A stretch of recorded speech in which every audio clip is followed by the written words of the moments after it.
Hello everyone, and welcome to Phoenix Gaming. We are here today to do the ring final of Raw. Now, if you've been following this channel for a little bit, you might have noticed that I actually said I wasn't going to do Raw. I was looking forward to this game. I quite like this game, actually.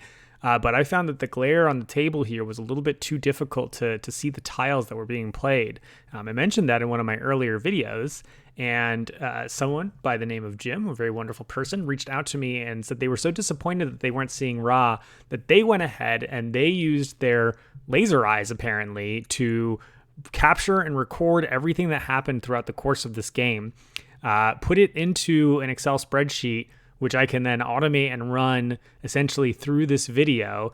So that's what you see kind of to my left right here. Is that I'm so confused with the camera. To my left right here is Jim's wonderful Excel spreadsheet that is going to capture for us what tiles are being flipped, who is bidding on what, and what it is that every player at this table owns.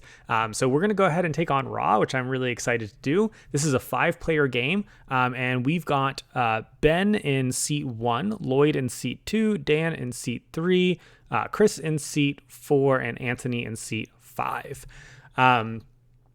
The way this board is laid out is a little bit funny. We've kind of done one of these like multi-video things again with the 5 players. So Ben and Antony we can see pretty well. They're kind of at the bottom of our frame right here.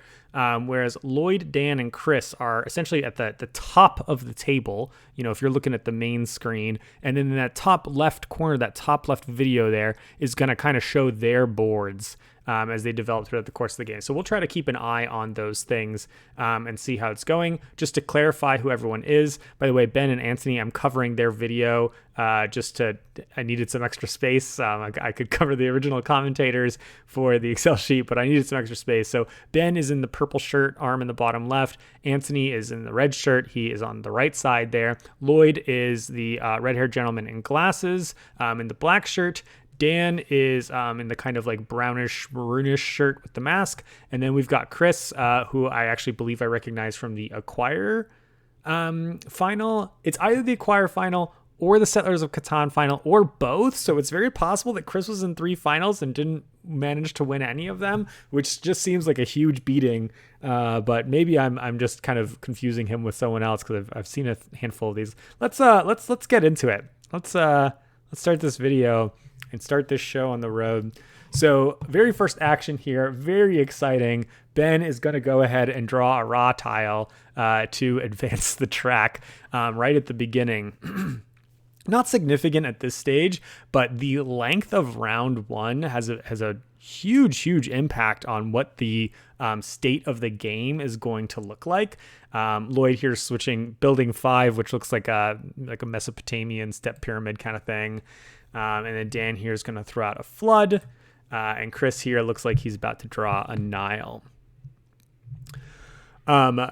Anyway, the length of round 1, how many Raws get drawn, is really impactful because people, I think, tend to be a little bit more, they tend to be a little bit more conservative with how they bid on the first round of the game.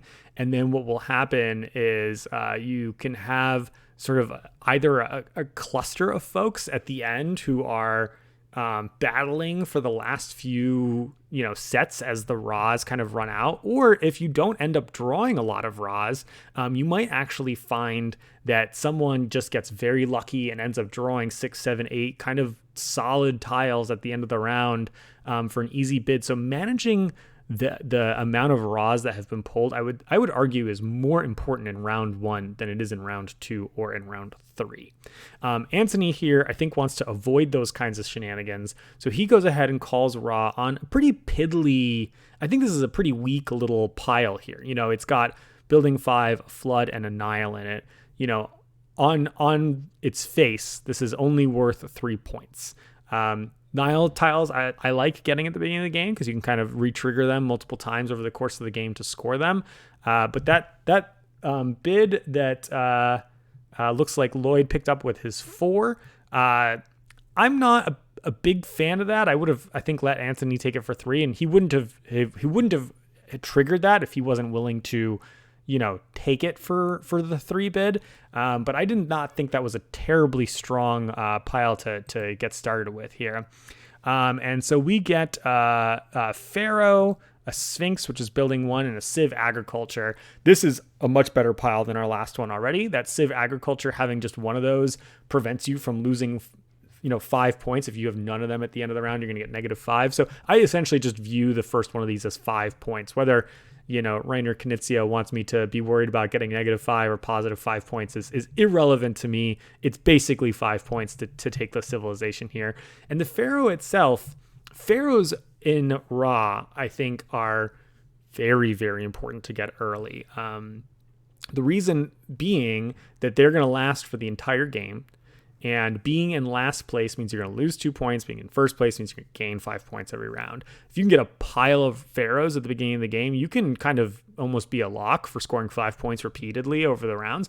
But I actually think just taking a single pharaoh in the first round in a 5-player game more or less guarantees you will not get. There's a really good chance that one of those 5 players is not going to get a pharaoh. So you will not get the -2 points. So we can view that lot right there as essentially an 8-point lot, 1 for the building, 2 for the Pharaoh, 5 for the agriculture. And it looks like we had Ben pick it up with a 7, which I think is a pretty reasonable bid there. Antony draws an astronomy here. Ben's going to add a Nile to the tile.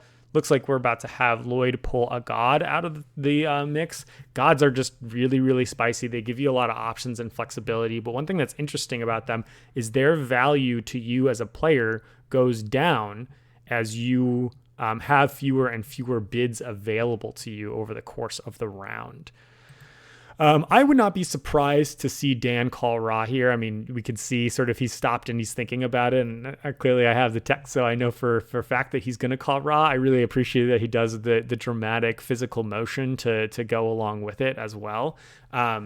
But this is, it's basically the god, if you don't even use it, worth 2 points itself. The Nile tile is worth 0 or 1, but it sticks around for the rest of the game. And the Civ tile is going to be worth, 5 to everyone except for Ben, who already has a Civ tile. Actually, he might even have that exact Civ tile.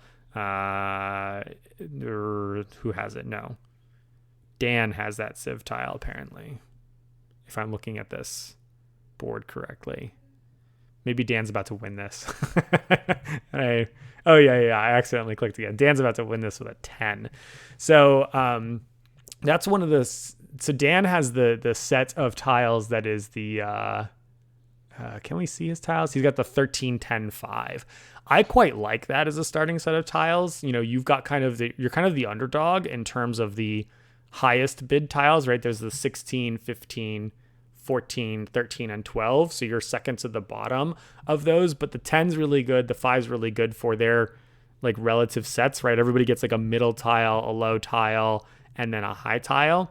I tend to prefer being able to box people out of smaller bids than win the highest bid. So I would rather start with a 13, 10, 5 than I would start with a 16, 7, 2 here. And you can see the players here are really, really hemming and hawing over this bid here. Looks like Chris decided to go with a 6 here.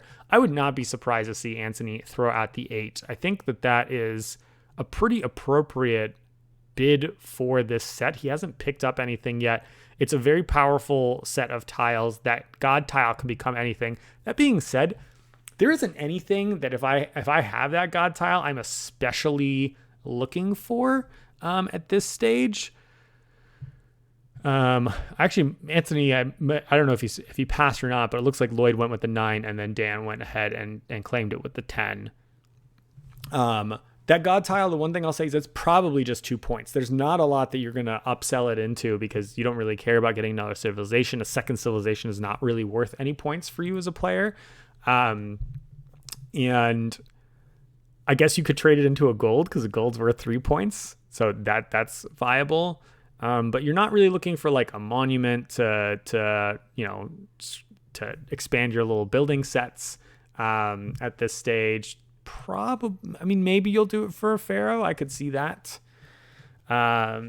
Here we see a lot of civs getting pulled kind of at the beginning of the game, which makes players get to play a little bit more comfortably.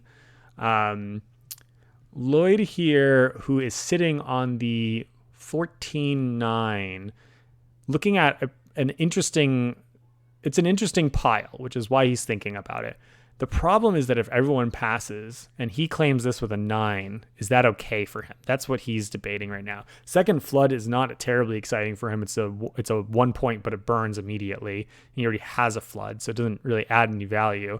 Pharaoh is solid, as we've discussed, and he needs the Civ, but he probably wants a little bit more with his 9. So it looks like he will go ahead and pull a Ra, kind of forcing the situation, which is great. And we see a bit of 5 followed by 6. So Antony could take this with an 8.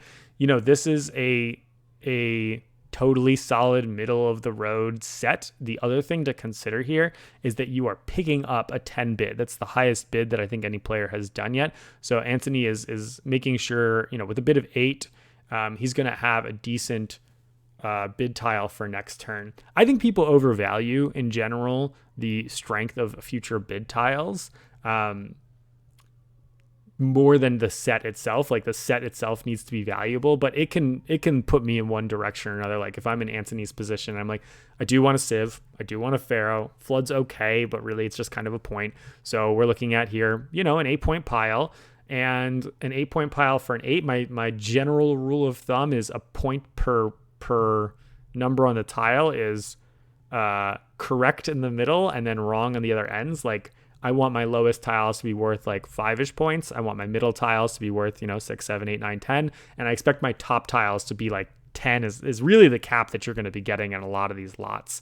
I don't expect to get really a whole lot more than 10 in any given pile.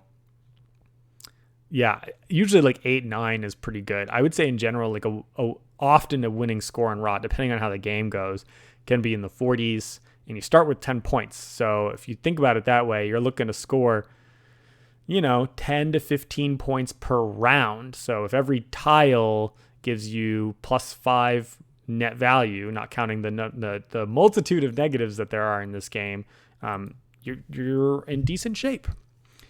So we seem to have a lot of these, like really, this is a kind of an odd game that everything is sort of like this platonic ideal of like a civilization, a Pharaoh, and then something else.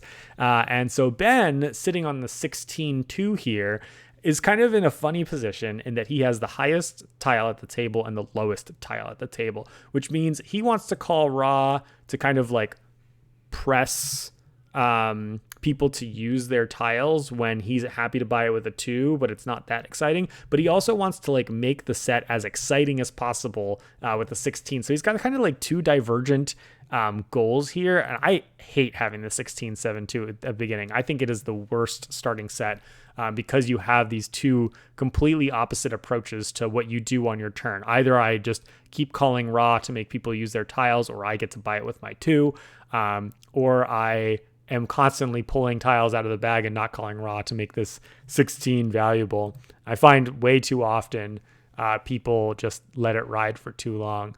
Dan here with the kind of physical tell that he's at least thinking about doing the Ra here.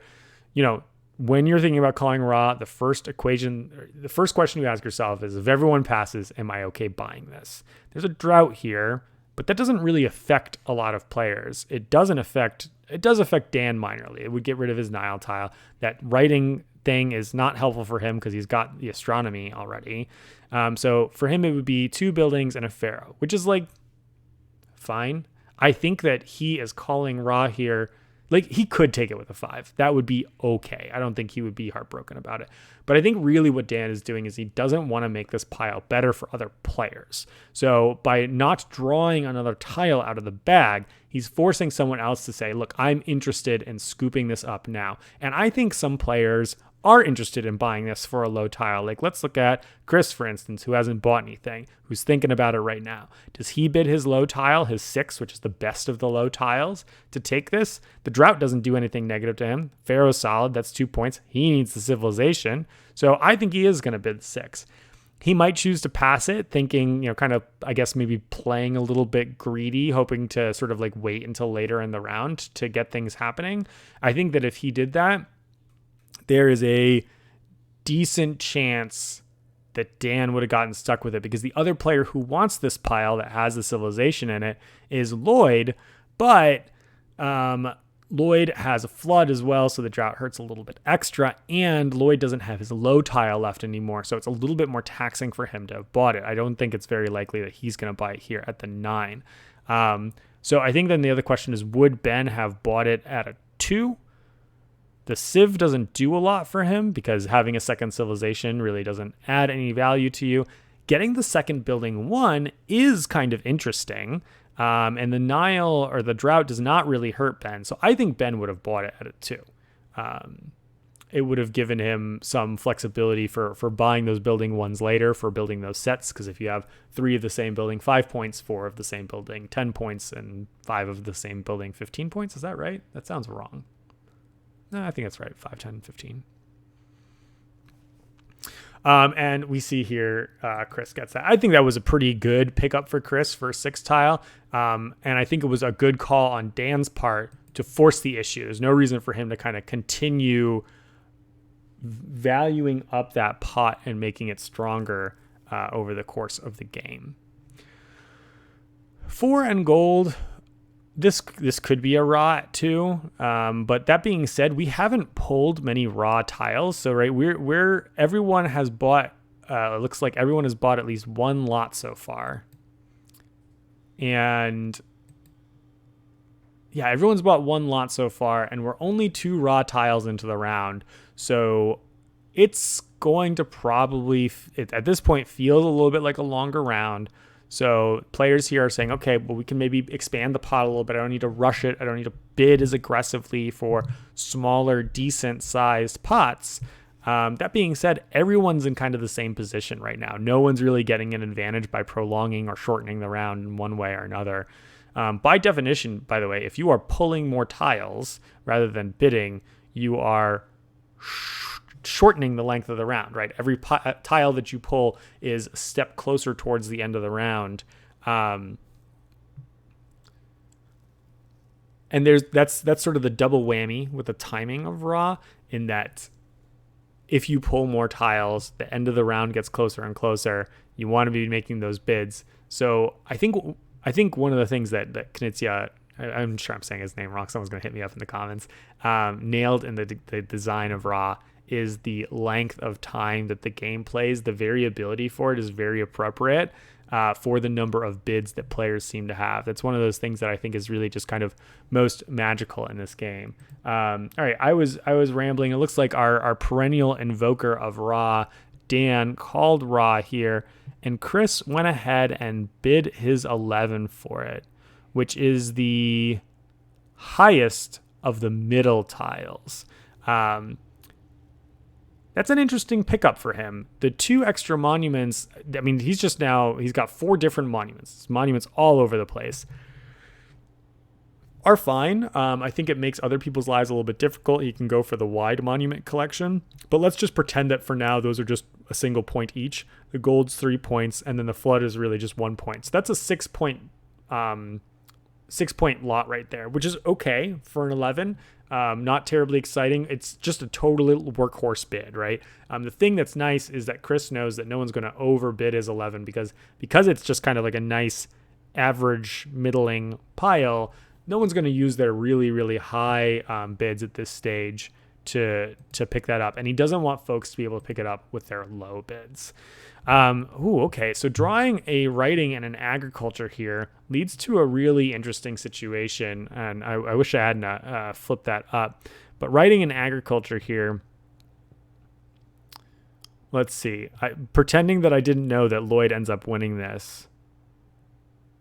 Writing and agriculture here is very good for Dan, because Dan's got the astronomy. So writing and agriculture puts him in a situation where he scores 5 points. It's worth 5 points for Loyd, who doesn't have a Civ yet, but it's not worth any points to, it's also worth 5 points to Antony, who I think would have bid 3 on it, but it's not worth any points to Ben. The nightmare situation for Ben there is everyone passes, lets him take it, because then he buys it with a 2 and really gets nothing for it except for turning his 2 into an 11 tile. Loyd ends up bidding the 9 here, which I think is I'm not a big fan of that bid. I don't think he gets a lot for it. I mean, he gets 5 points, but I think he's got time to pick up a civilization given how few Raws have been drawn. And I don't know that it's worth I mean, 9 is rapidly becoming one of the lowest value tiles at the table. So maybe that is what Loyd is kind of considering in this. And I think that's totally respectable. I just didn't think that lot was extremely exciting for him. I think I would have passed on it and allowed someone else to take it. All right, looks like we've got a soft raw call on Chris's turn here. And I think with a Nile in building 6, that's not too exciting for anyone. So I imagine that was a pass all the way around the table and no one bought anything. So now we're at Civ Snake. And this is exactly what I was talking about. Like, I think Loyd would be better off buying this set because this set is got the civilization for him. The building 6 is worth 1 point. The Nile's worth a point. And that Nile will stick around for the future. Like, this is a lot that's a lot more exciting for Loyd. And I think he could have been in the exact same situation. Someone else could have bought that lot last round. He could be calling raw right now and taking all these things. Now, of course, if you know the spoiler alert at the end of this, I'm criticizing the person who ends up winning the game. So it's a little bit goofy there. And I agree with his call at the stage that he's in right now. If he had the 9, I would have called raw here because he wants to pick it up. And if someone else outbids him, so be it. But at this stage right here, that pile is not... it is especially good for him because it's still 5 points thanks to the Civ. So he is pushing it because he wants to make the pot better so that he can use his 14. He thinks that the players that have the 15 and the 16, who are Antony and Ben, are not terribly interested in picking up this pot. And I think at the time when he was looking at it, he was right because 1 Civ for Antony and Ben is nothing. Now that he's drawn writing, it is good for Ben. It is good for Antony because it's worth 5 points for them for the civs, right? Bumps them up from 1 to 3 civs, which is worth an additional 5 points. 2 Niles are fine. I think they're probably worth... actually, Antony does have a flag. This is a really good one for Antony. And then there's the building there. So this is, 7-8 points tile right here. And Dan is going to go ahead and make it a little bit weaker by using a god tile. That makes a lot of sense to me. I think this was getting to be a really spicy pot. He didn't want to be in the position where he was calling raw. So he went ahead and he grabbed one of the civ tiles for himself. That being said, grabbing a civ tile here is a brave choice on Dan's part. He is saying to himself, I think I'm going to get another civ this round because he might have just downgraded his 2 points. That is a pretty bold play on his part. I don't know that I would be brave enough to make that play. That being said, I don't think the civs are going to be in high conflict with other players this turn. Everybody's picked up a civ already, so we're really just looking at like players who are maybe getting their third civs. Antony drawing another one here tells me that he is planning on bidding this because it's getting really good, and he's got the second highest set at the table.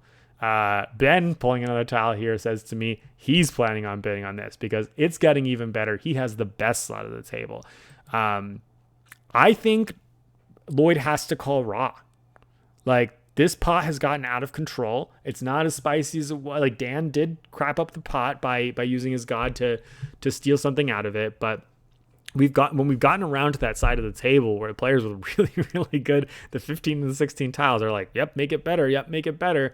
Like, now they're in a situation where it's just awesome. And Loyd is not unhappy winning this with a 14, right? Because he still gets 5 points for the civ. He's got the 2 Niles, building 6, building 8, totally reasonable for him. The 2 Pharaohs are amazing, but it's not even a discussion. Loyd calls raw, immediately passes around the table. The players are just like, I'm going to buy it. And it just whips around so quickly. Like, that was, I think, quite telegraphed. I don't think that Loyd needed to think quite as long about whether he was calling raw there or not. I mean, maybe he was deciding whether he would pull another and hope to draw disaster or something like that. But that's a really tough call to make. And we see that the next one would have been a building anyway. Some people believe in this whole like woo, like I would have pulled a tile from the bag. I'm of the school of thought that whatever the next tile that is pulled is the tile that would have been pulled anyway. So I treat my games like video game seeds, I guess.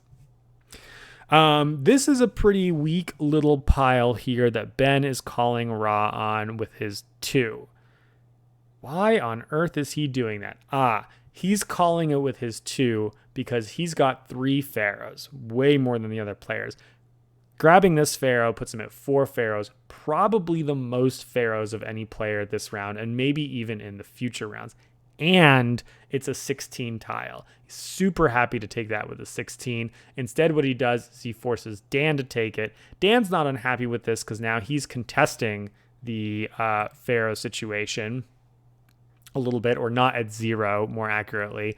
And my earlier claims about grabbing 1 Pharaoh might not be valid here. Loyd might actually pick up 1, and all these people that are sitting on 1 Pharaoh, all those valuations that I said earlier about it being worth not -2 points, might wind up being completely false. And that's one of the things that I think is really kind of wonderful about this game, is those evaluations that you put in. You can't just say this lot is worth 5, 6, 7, 8 points like I've been doing.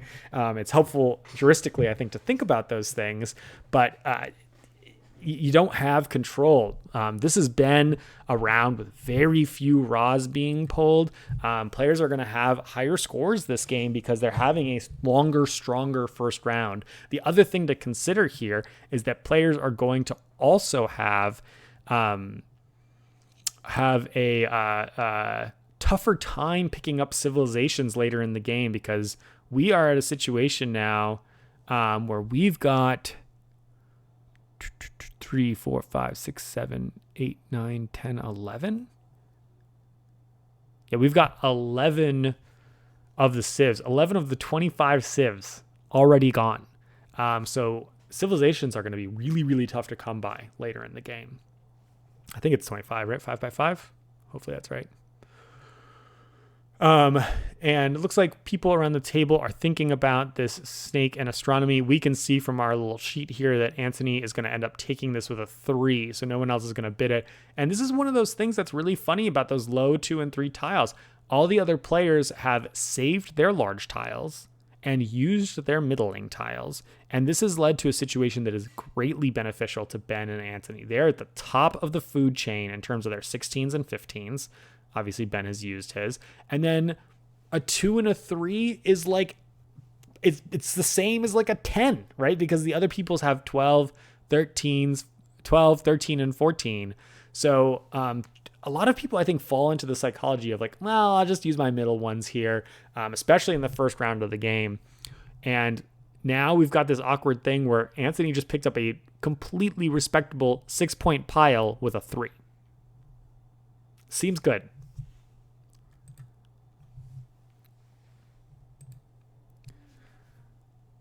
Loyd pulls yeah, this is going to be passes all around the table. Absolutely no way. I think that anyone's going to bid on a single building there.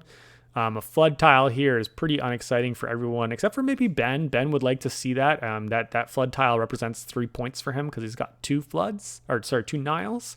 I wouldn't be too surprised to see him try to pick this up. What did we just put there? A war. What the heck is a war? I'm going to guess that a war is a destruction that kills monuments, because I've not seen this new edition.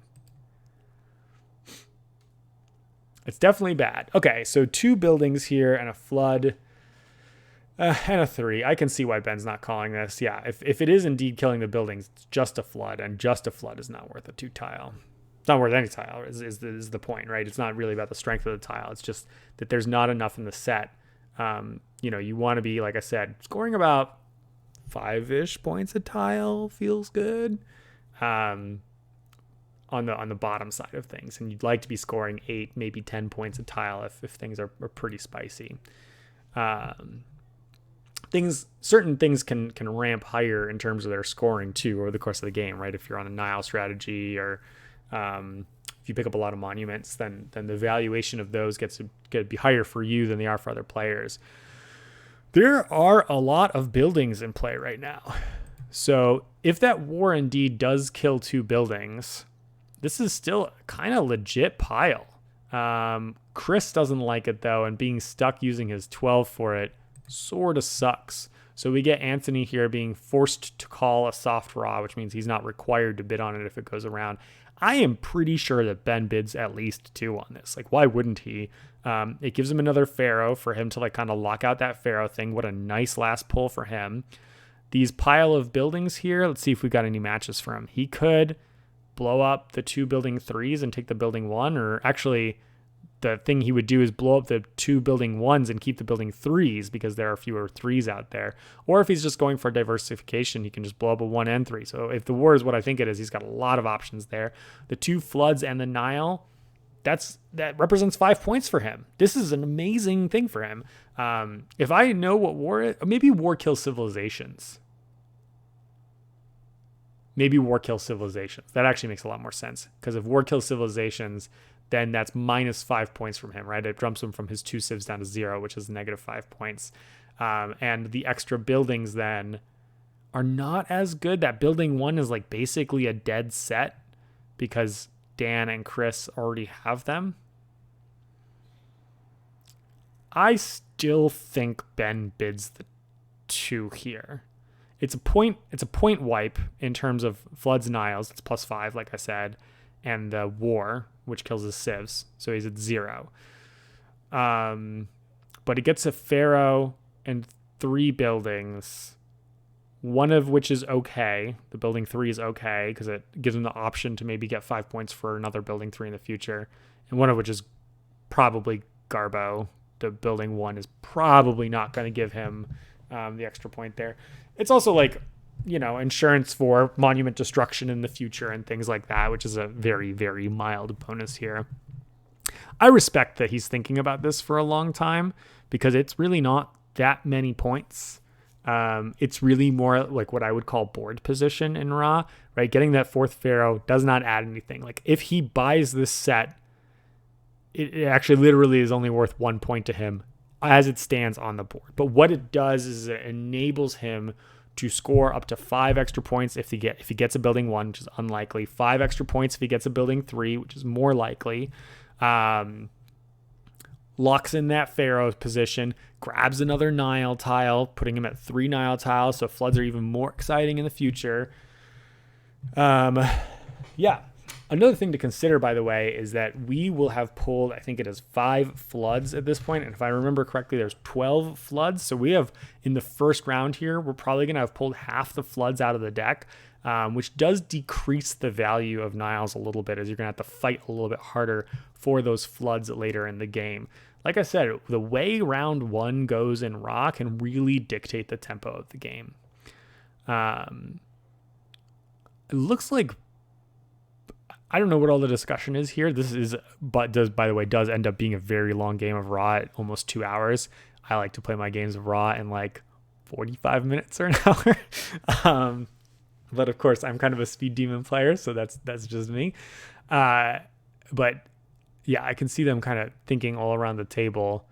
I'm going to guess that Ben passed and I kind of missed it. I'm not listening to the text of the game. I generally find it to be too distracting. While they are going through this, I don't know whose turn it is to bid.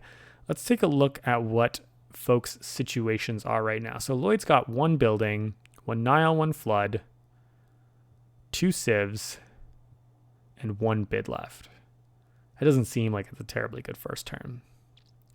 Dan's got 1 building, 1 Pharaoh, 1 Nile, 3 civs, and 1 bid left. Pretty similar to Loyd's start, but strictly better because he's got the 3rd civ and the Pharaoh. Not strictly better because there's the flood there.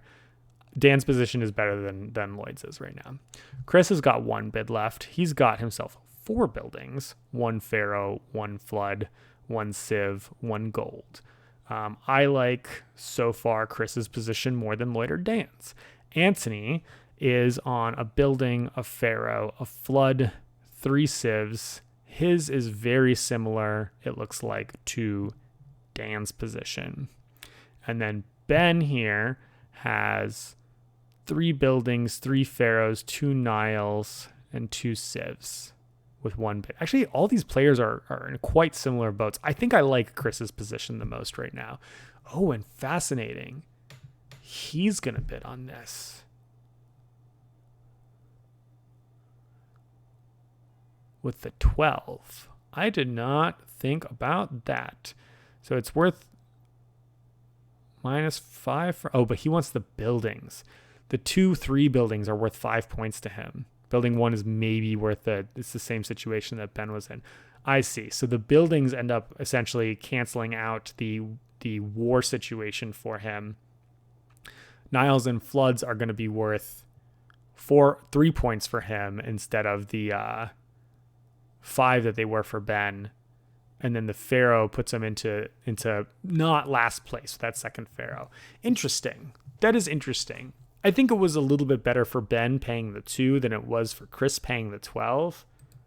That seemed like a moderate, given how much time is left, I don't know that I would have made that bid as Chris, but maybe he's getting worried about the fact that he's got the 12, which kind of means he's dogged to Antony, Loyd, and Dan in the bidding for the next series of rounds, and he just doesn't want to get like locked out, which I think is respectable. And then to get rewarded for that, looks like we get a pretty quick, wait, where are we right now?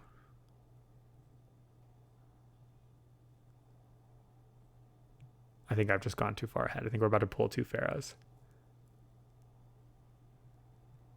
Yeah, okay. I think I missed that Loyd pulled a raw. Maybe 2 raws were pulled or something like that. Quickly accelerating the time frame of the round. Okay, so looks like Ben pulls a raw here.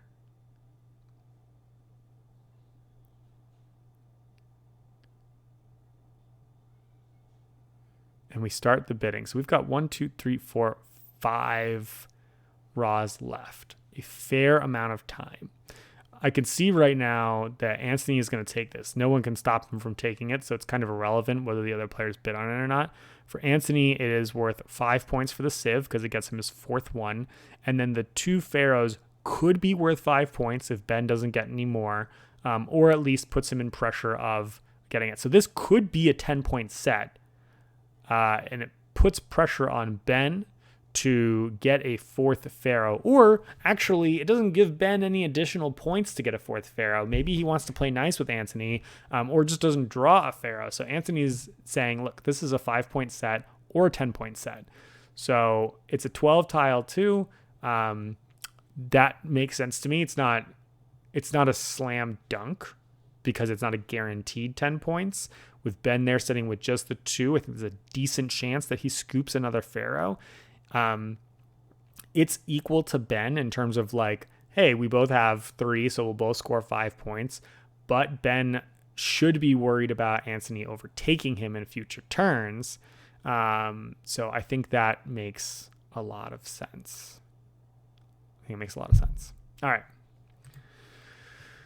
Continuing forward, we're going to get some more buildings. I think at this stage, Loyd, who I think is in one of the weaker positions, is going for like a pretty nice run at the end here. He's going for a push your luck, extra stuff at the end of the first round. And given the amount of stuff that we've pulled and the few number of raws that we have, I think that's pretty legit. We're down to only 3 players left with bidding tiles, and Loyd is sitting on the biggest set. So he's just going to keep on pulling discs keep on pulling tiles like as long as he wants. The only question here is essentially when are people triggering raw? It's not going to be Loyd. Ben did not like looking at building 7 and Nile. It's not good enough to call raw for 2, so we're going to keep going. God tile here makes this good, but I don't think that Dan wants to buy this with a 14. And it's pretty risky for him to call raw here, because if Ben passes on this, because it's fine, then he's stuck using his 14 on this. I think his 14 can probably do a little bit more. It doesn't even matter if it's a 14. Any tile could do a little bit more over more time, and then his decision is made for him by pulling a soft draw. Now the math changes pretty dramatically, right? Because we're one step closer to the end of the round. Ben, do you want this? It's the Pharaoh. To use more or less useless Nile right now, but maybe a point or maybe 2 in the future. Building 7 adds to his diverse set, and the God is worth 2 points. It's not a really good set for Ben. It's okay, but it's just some. It's less than the crazy set with the war was earlier, I think. And I don't think he wanted to bid the 2 on that. Now things have changed. More time has passed, and the 2 upgrades into a 15. I kind of forgot about that.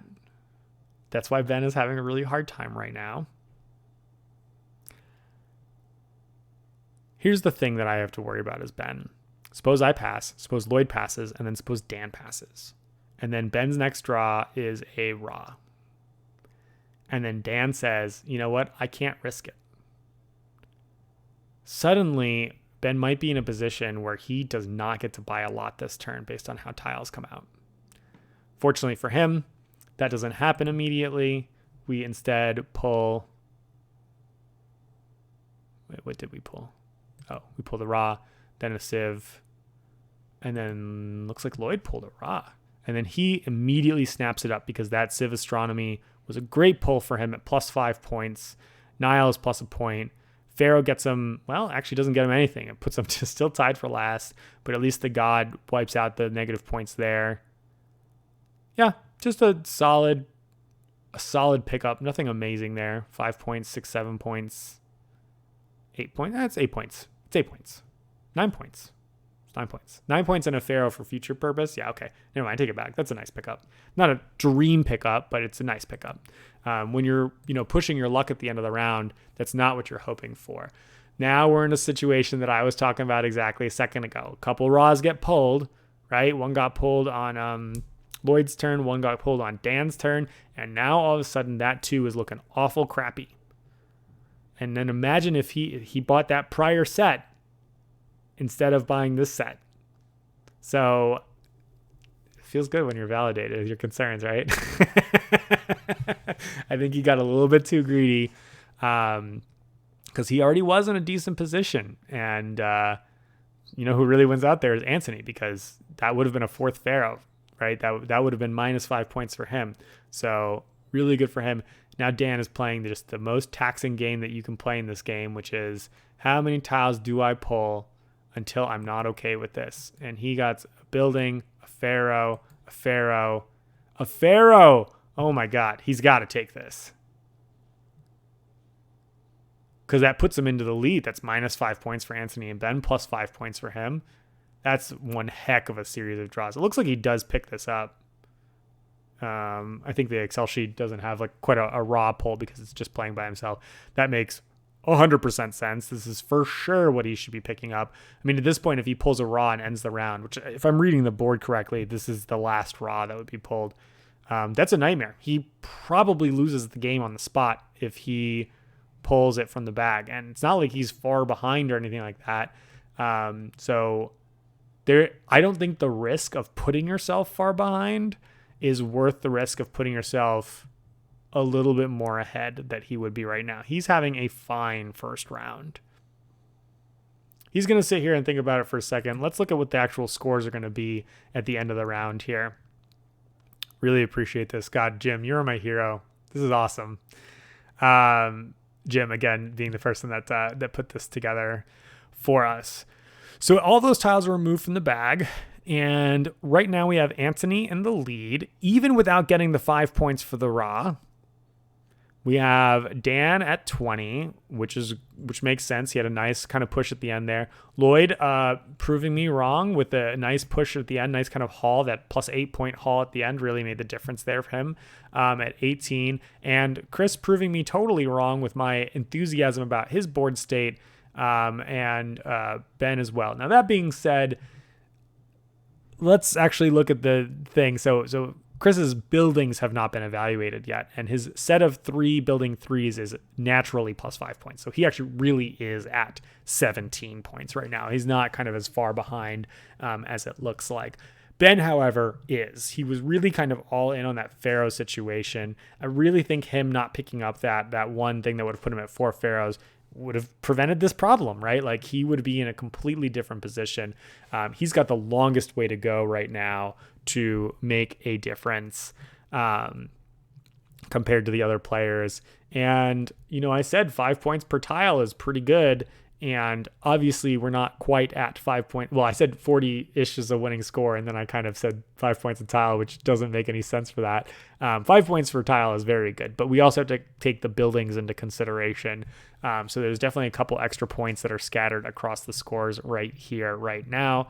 And then of course, I did not consider the negatives as well. Every round you have, potential of, I think, upwards of -7 points or whatever, right? For the Civs and then the Pharaohs. So those definitely come into play as well. Great. Progress the game. Looks like Dan's got the 16 tile. Let's see if we can see what tiles folks have. So Ben's on a 14, 4, 9. That's a great set. Antony 5, 10, 12. That's a great set. Loyd is on a 4, 8. Is that 15? That's a great set. Dan is on like a 2, 7 double digits. That doesn't seem that good. And Chris is on like a 3, 6, 8. That's not good either. Yeah. So their bidding power, now the bidding power is a little bit less uniform, right? Like what people can do on their various turns is different. Chris, being the underdog here, is in a curious position all the time, right? Like with a 3, 6, 8, he is going to get boxed out of good bids everywhere. Because the first round went on for a little bit of a longer time, I'm going to expect the second or third rounds to be a little bit on the shorter side. So we shouldn't expect to see as many tiles flipped up, I think, quite as before. Like I said, civs are going to be relatively sparse going throughout. I don't think we ended up drawing extra Niles, so there actually might be 6 or 7 flood tiles left in the deck. And then 4, 7, 10, 12, 13. We've got 13 Pharaohs in play already. So we've drawn half the Pharaohs that exist in the deck. But this is definitely going to be the part of the game where we're going to be thinking a lot about what the monument situation looks like. Chris is going to invoke Ra here. I hate this play. I just don't think it's worth it. A single Pharaoh. I think he's maybe hoping that the other players will feel pressed to use their low bids on picking up a single Ra because it's a very contentious state right now. And he's figuring, hey, if I upgrade my 3 into a 13 for the last round, that's not so bad. And I get myself another Pharaoh tile, which I can use to compete in this like crazy Pharaoh world right here. But as we can see, like he ends up getting stuck with it. And I think that's not good. I think that's a bad thing to get stuck. I think he was trying to jam up other players and they just said, I'm really not interested. Yeah, I don't like that at all. I mean, at all is dramatic. I could see its benefits. Then he's immediately punished by another Pharaoh being drawn. Yeah, that's unfortunate. Loyd, where are we at with tiles? Yeah, he's actually got a pretty good tile set. So probably he's going to be drawing tiles quite a lot. Dan's a little bit on the weaker side, but this is, I don't think, a good enough pile for him to call Ra just yet. We're bidding on the one that Loyd drew. And Dan bids on it. I guess the gold itself is worth the 3 points. Plus the Pharaoh for this very contentious Pharaoh situation. Not a great place to be. It's kind of surprising to see that folks were willing to bid for that and the lower tile. I mean, 3 points is 3 points, don't get me wrong, rather than for the Pharaoh tile. Like, because they really downgraded, right? Instead of getting a 13 tile out of the middle, you got a 3 tile out of the middle, which is okay. I'm not scared of getting low numbers like I think some people are. And it only takes your lowest tile, but it's super exciting set. That being said, drawing 2 more Raws in a row, I feel like is really going to validate Antony's call here to do exactly that. I was about to comment before I saw the winning bid here that a Civ is something legitimately worth just throwing a weenie tile at. We know that civs are going to be a little bit tighter at this stage of the game, and it just prevents you from losing 5 points. Okay, back to my whole like 5 points per tile thing. It actually is valid if you think about the negative 5 points, because folks gained about 10-ish points last round, and really we're starting from a deficit of 5. So I'm happy going back to my 5 points per tile bid claim. Dan's gonna think about it for a while. It looks like he's gonna end up bidding the 2 on it. Yeah, 2 upgraded to a 5 is whatever. But, you know, he sees that 3 raw tiles have been flipped already. There's going to be a more limited amount of time left in this round. The 2 is going to get boxed out a lot. The player who's going to box him out the most is Chris, because he's after him in turn order, and he's holding a 6 and an 8, which are not going to be good against the other players. So if Chris is going to bully anybody, it's going to be Dan. So yeah, the 2 is just not as good in the seat here. So yeah, why not use it to do something kind of mediocre? I think that's okay. Totally reasonable play. Not exciting. This is the thing about Raw. It's like it's a lot of reasonable plays with like 1 or 2, I think, really high value or exciting things, and deciding where you need to push your luck. I will go on a brief side rant at this. Well, I'll save it for scoring time. I don't like that scoring in this game is invisible, and I'll ramble later about why I think that's the case. Building 6 and 7 here. That's a pretty good for Chris.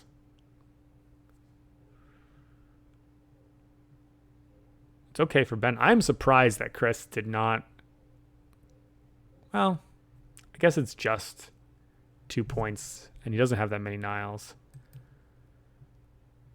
I expect that someone's going to bid on this. Those floods represent, 2, 3, or 4 points, depending on the player. Ben is one of the primo players I would have expected to bid on this, because he doesn't have 7, and he's got a little bit of diversity. He already has a 6, so that gives him a 2nd, which allows him to build more building 6s, which look like they're the bunt cates. Yeah, I like that. I like a low bid on this. I think that's pretty good. The only other person I think would take it is Chris, and I think he demonstrated that he was not super excited by the fact that he didn't call raw on his turn. Drawing an extra flood tile did very little there.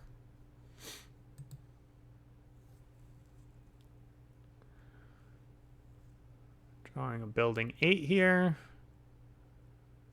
Doesn't do necessarily a ton for anybody at this stage. That's the pyramid. Civ here. That makes it suddenly very spicy. I don't think that Dan calls raw because he already has a Civ. He definitely doesn't want to be stuck with this, and it's not so guaranteed enticing that someone else will bid on it. Dan does not agree with me. I think I maybe play with people who are a little bit meaner. Loyd saves his butt, because I think that was a bunch of passes around the table. I think Loyd could have really stuck him with it. That being said, it's worth 6 points for Loyd, so he figured it was worth his low tile. I respect it. I would just be so tempted to hose the player who tried to jam me up there. Ooh, another building 8 for this very diversely spread building.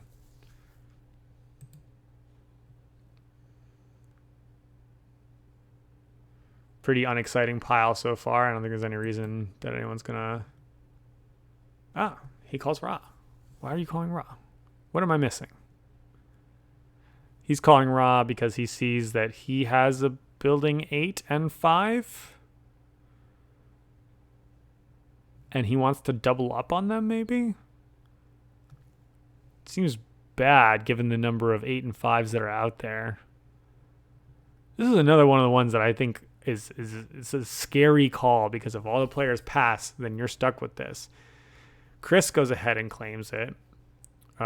We can see that it adds to his diversification there, which is nice, but I think you kind of want to be doing diversification as your like backup strategy. I feel like Chris has got his hands in like diverse buildings, and then like he's got some but not enough Pharaoh. He's got like some Niles. I am not liking how the game plan is shaping up there. Couple pulls around the table. Gold here makes this a little bit interesting.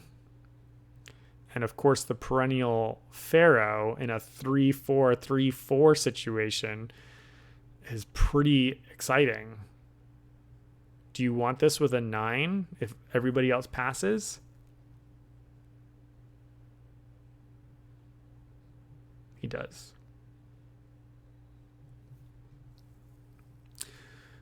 I think this is least interesting for Loyd, because I think he just needs to accept that he is the Pharaoh loser and let the other players fight it out. Dan, I think, could reasonably bid the 7 here, but it's not. We're halfway through the round, so actually, that's tough. I think Dan bidding 7 here is a very, very real question. It might not matter if the other players decide they want it. Chris, I don't think, wants it. I think he literally just passed immediately. I can't tell if Chris's body language is like, I'm screwed and I know it, or if that's just like the kind of person that he is. I think Antony here is thinking about it for a while. He really doesn't want Dan to have it, right? Because that'll be his 5th Pharaoh, and Antony would rather have it than him. I think he bids the 10 here, but I think really what he wants is for Ben to bid the 9. Yeah, and then Ben's going to let him take it. Right? Yeah, there we go. That's a tough call. Would Ben take it for 9? I mean, he called raw, so I think the answer is he would. I think he would take it.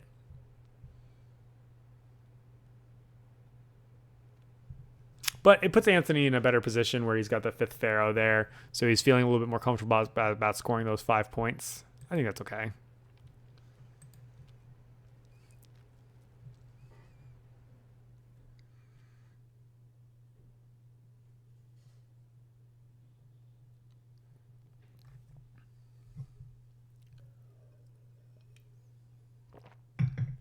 Uh-oh. War. Double building 4, is that exciting for anyone? It's exciting for Chris.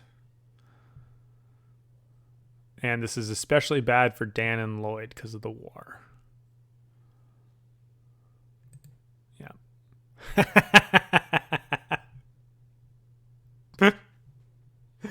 Oh, man.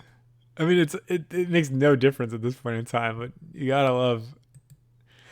It's actually kind of, oh my god.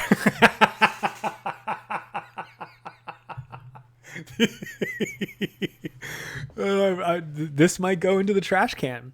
I mean, again, a drought is not too terrible because no one here is like, Ben really doesn't want it, I guess, because of the floods. But building 2 is good for Chris. This is heartbreaking, honestly, for his position. For sure, I think you pull another tile, Chris, because I don't think anyone else wants it. So you push your luck. And he draws a Pharaoh, which is fine. Soft draw.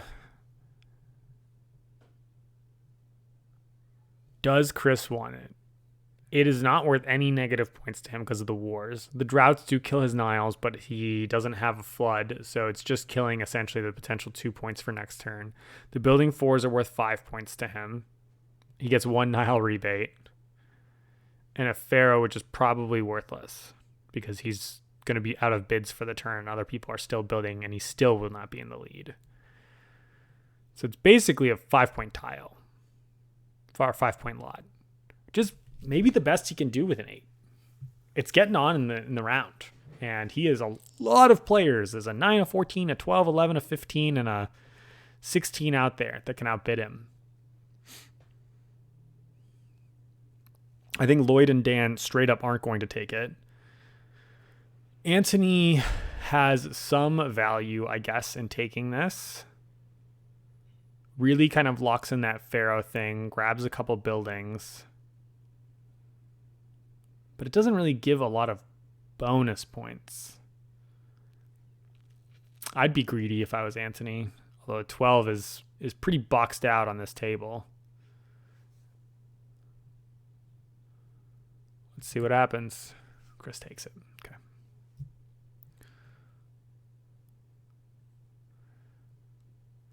I will say at the end of this round, it's going to look like Chris is behind by 1 million, but we need to keep in mind that he is going to have a bonus 5, 10, and then I can't quite remember. I think if you have 7, it's worth plus 10 points, and if you have 8, it's plus 15 points. So he's going to have plus 20 phantom points in his monuments that other players aren't going to have.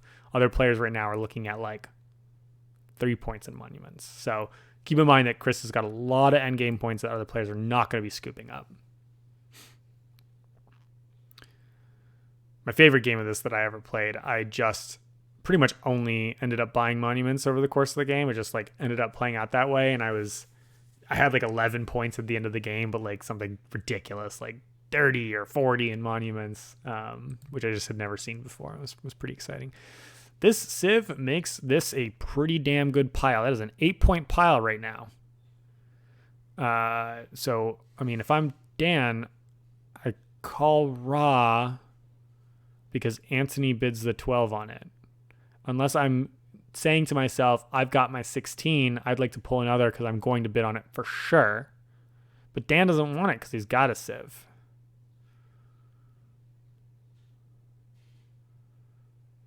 Huh. Antony pulling another one is interesting here. The 12 is, I mean, he could certainly buy this.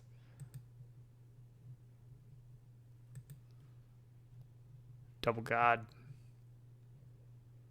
Oh, I read God as gold, so slightly less points, slightly fewer points than I was saying. But I mean, this is 2, 4, 5. This is basically a 10-point lot. 10-point lot to anyone who doesn't have building 3. Unfortunate for Chris, who's sad to see that building 3 go out there. Nothing he can do about it.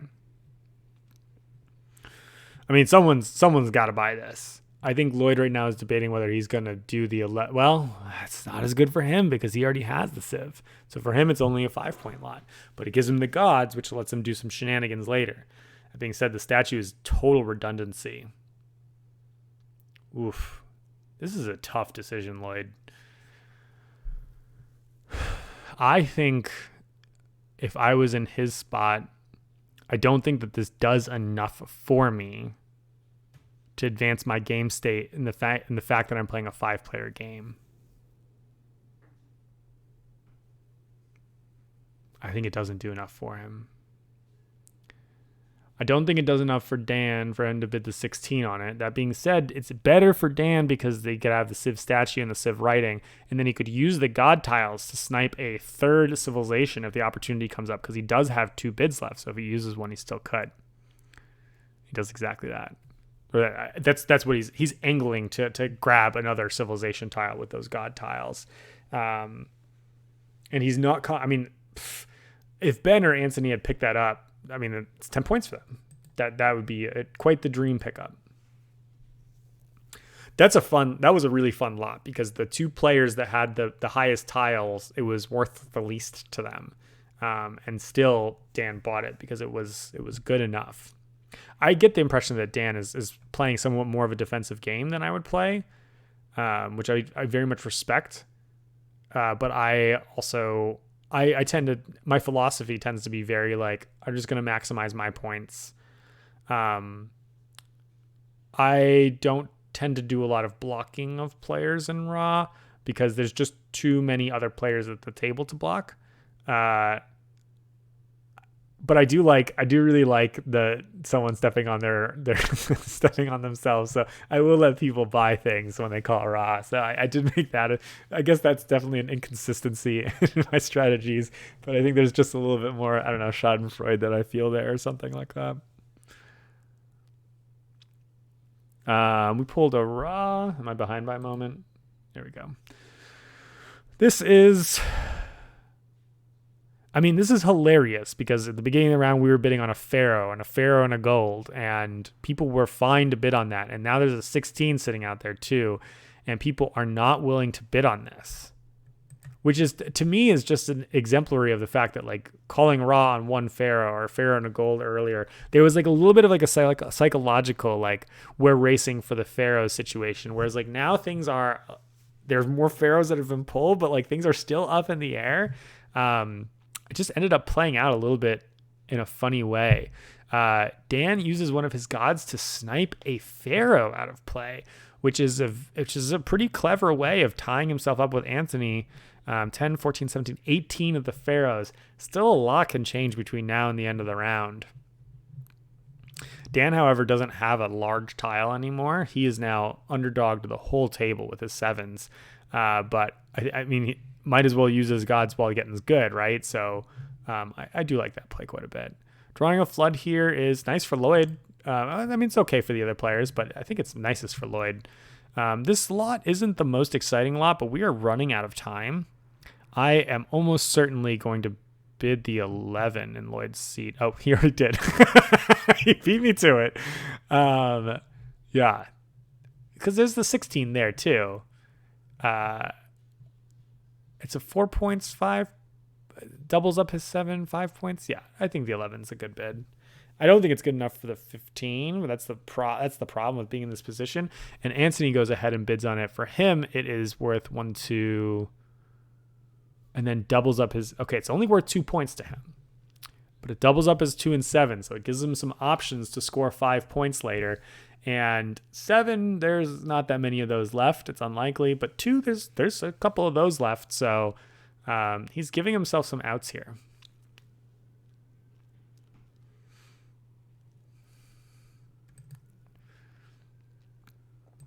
Oh, do we draw another raw? Ooh, that's stressful. We're so low on time. I mean, I can see the result here, so it's kind of spoiled already. I don't think anybody wants this except for maybe Dan. And this is a fascinating choice because this does not improve his position in any way except for upgrading his 7 to a 12. It gives him an extra Pharaoh, which doesn't give him extra points. It just doesn't give Antony 5 points. And it gives him a little bit more board position for next turn. It means that of the 15, 18, 19 Pharaohs in play, there's a really, really, really good chance that Dan also is going to be Pharaoh King, Pharaoh in the last round of the game. This is one of those situations, though, where I think this bid is really only happening. We know that Dan's about to bid the 7 and then take it. This is only happening because there's only a few rounds left. There's going to be... Yeah, I mean, we pull 1, 2, 3 more raws, and Dan is 5th, right? There's a 9, an 11, a 14, and a 15. He's 5th out of 5 across three more raw tiles. So he's not going to get something good one way or another unless he gets insanely lucky. And there's a really good chance the other players are going to start panicking. So I like the bid of 7 here. I think it's the right call. It just sucks. It's just not very good. And to go back to my comments about Pharaohs from earlier, now it's hilarious that Chris bid 3 for a 13 and picked up a Pharaoh at the beginning of the round. So all of a sudden the valuation has like quadratically changed. At the beginning, I was like, this seems awful to me. And now we're in this situation. So maybe Chris has just played enough games where he's seen stuff like kind of value down to garbage. And he had the same thinking that I did, that the second round was going to be on the shorter side. And so he wanted to press the issue. I still think at the beginning, though, that Chris was trying to force the issue on the other players. I still don't think that he wanted that tile. The thing, too, is that the Pharaoh thing for Dan is a little bit more of a known quantity now, whereas at the beginning of the round, it was an unknown quantity for Chris. And, of course, he ends up being punished with it, with having the 4 Pharaohs. Looking at Ben's position, by the way, he's got 3 Pharaohs that he picked up right at the beginning of the game that have done nothing for him except for make him not last place, and now they're just going to stay making him not last place. It's a little bit of a bummer that he kind of like got out there at the beginning and that was that. All right, now we're just heads up between these two players. Loyd's in I like that they have an interweave here, which means that like no player just dominates the other in the bidding, but Loyd does have the bigger tiles, the 15, 11 versus 14, 9, but 14 trumps the 11. So because they have a little zigzag here, they can't just get totally cute with each other. That being said, I think Loyd's probably just going to keep pulling tiles. Might as well make the pot as good as possible while 15's there. Drawing a raw here is a nightmare for these players. There's a Pharaoh and a Nile there, which is basically useless for both of these players. Now, a point for Ben. Ben's kind of remembering last round where he got hosed, but he's too far behind. Like, if he wants to win this game, he can't just be making 1 point lot bids that are going to downgrade his 9 to a 2. So they both pass, draw again. Here's a God tile. Now I would consider calling raw. Nope. Ben says I'm too far behind. I need to push my luck more and more and more. That really doesn't feel like someone's going to get all their things. Oh, did he just swap a god tile? Oh, no, he pulled a tile. I see. Yeah, this is definitely a solid set here. Oops. No. Okay.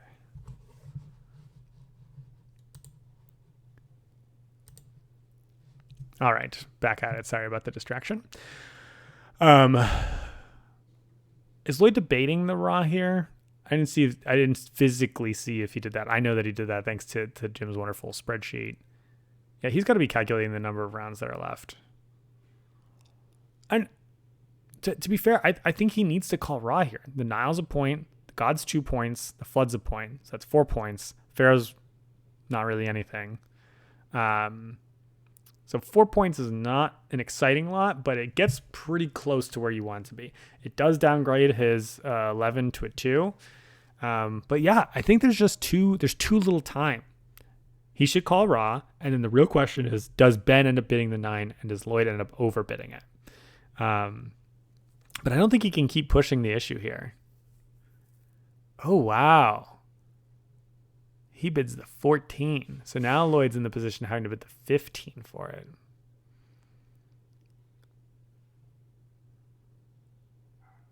I think that's rough. But I think at this point, if I'm trying to win, I let Ben take it. Because now Ben's 9 to my 11, 15. So I get to dominate the subsequent bids. But it's really risky. It's really risky, but it's like a make it or break it kind of decision. Loyd doesn't want to do that, though. He wants to play it a little bit more conservatively and make sure that he scores his 4 points, make sure that he's kind of going to be able to cash in on those tiles. And he does know that the 11 tile is going to be bid out before the 9 tile does. Did we just draw another raw? Oh, no, we sure did. 14 here scoops up the 15 and the Civ, which is 5 points basically. I think that's kind of a no-brainer. Loyd is happy to see that because he wouldn't really want that.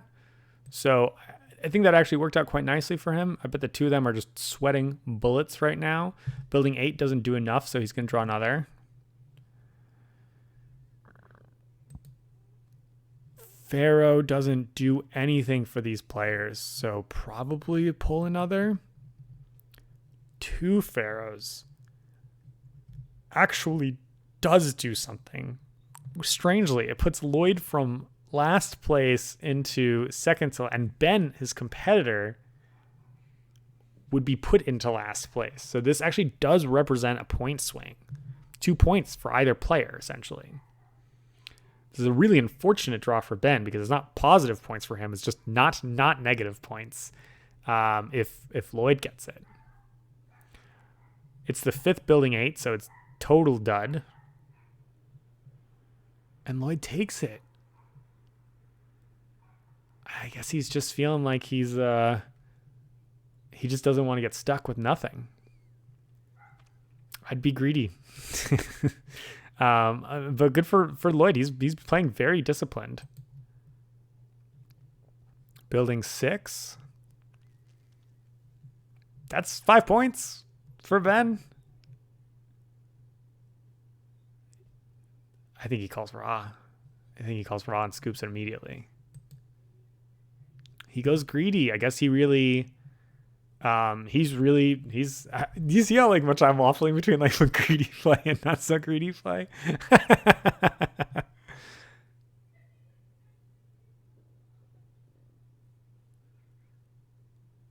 Is he going for a 3rd? No, that's the gold he pulled. You got to take 8 points, right? I mean, 8 points actually does totally... He's still behind, but it like puts him in spitting distance at least. Because he knows he's losing 2 on the Pharaoh. But he's getting some points on the Flood that most other players aren't getting except for Loyd.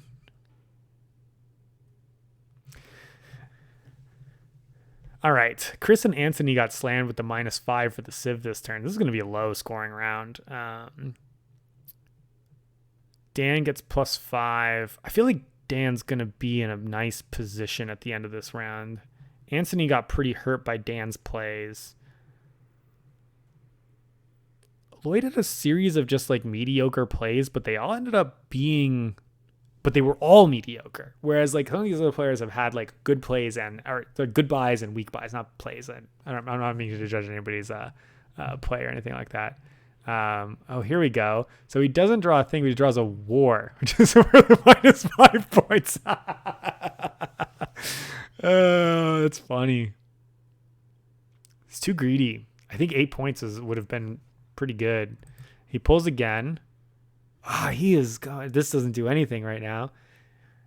He's just, oh my God. This is so much. Flood. That's 1 point. I mean, it recoups a point.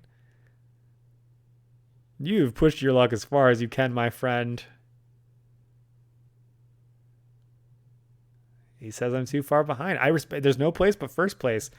All right, so pulling this Civ here makes it so that his punishment was immediately rewarded.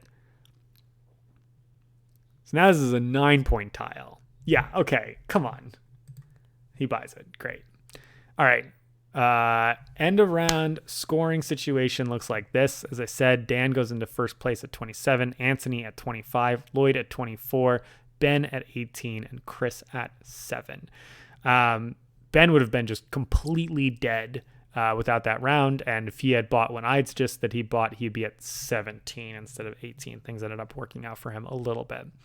In terms of endgame points, we've got Loyd at +3 right now, Dan at +3 right now, Chris at +20, Antony at +3, and Ben at +9. Wow. That makes these players basically all in this. I think it's 27, 30, 27, 28, 27. Wow. All of these players are like right on each other's heels. That is really, really impressive to me. Pharaohs, we're looking at 8, 19, 22. So almost all the Pharaohs are gone. That's beneficial for Dan. Kind of sucks for Ben, but I think that's just going to be the way that it is.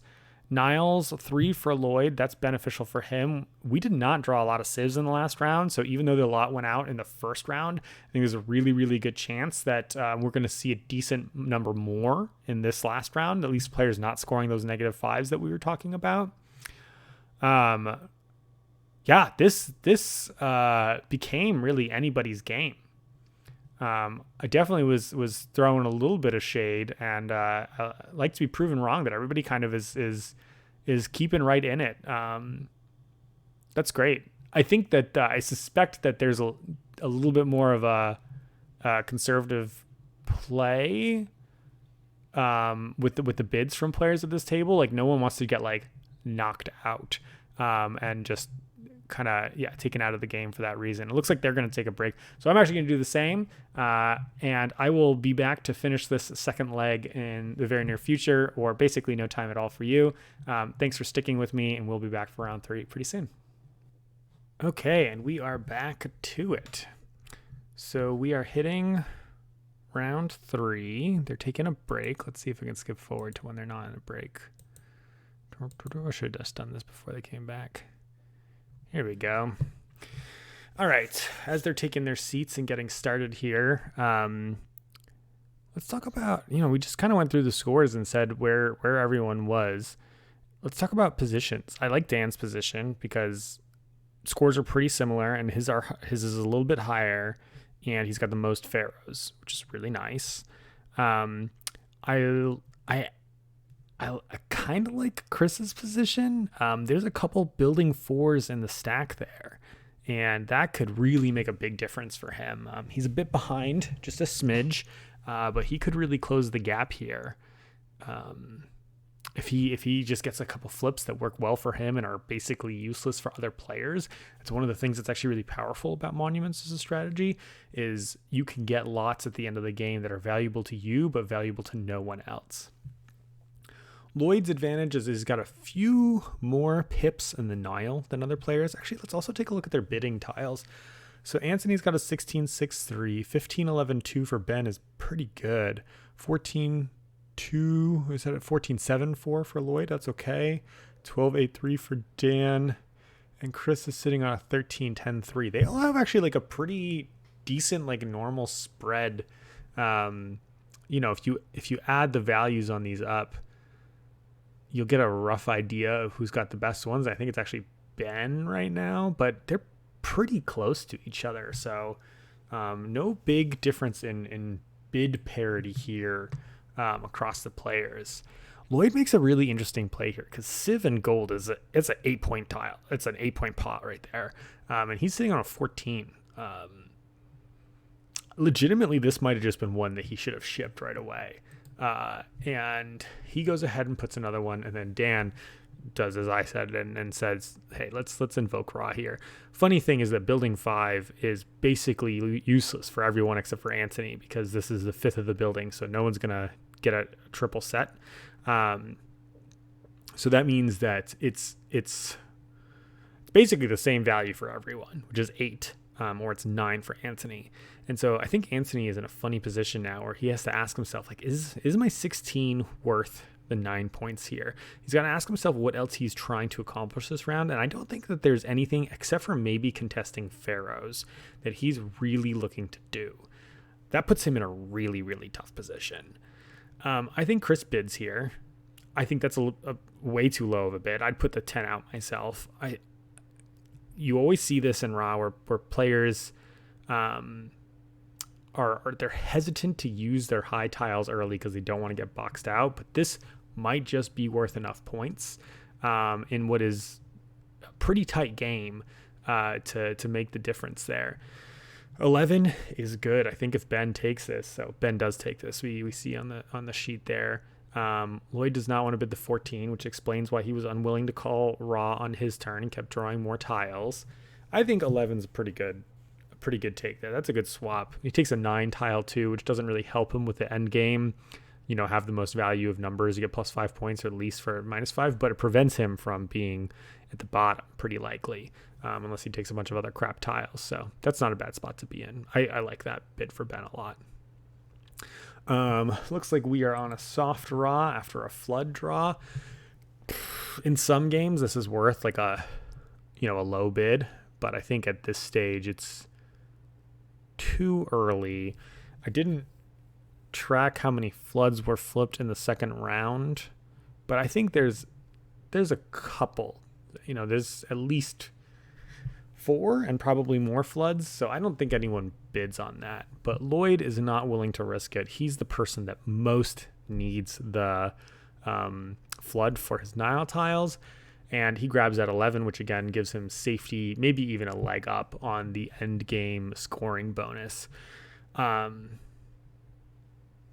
That's okay. It's an okay use of a low tile, right? It's 4 points, so it's completely respectable. Let's see what kind of buildings we got here. 4 and 2. I don't need to look over there. I got it right here. 4 is obviously great for Chris.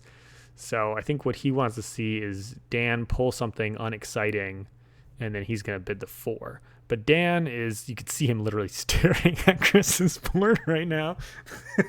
pretty obtuse kind of, do I think you're going to bid on this if I call Ra? Because if the answer is no, that kills Dan, right? And like I said, he's in the best position. One of the tough things about being in the best position is you can't really put other players in bad positions.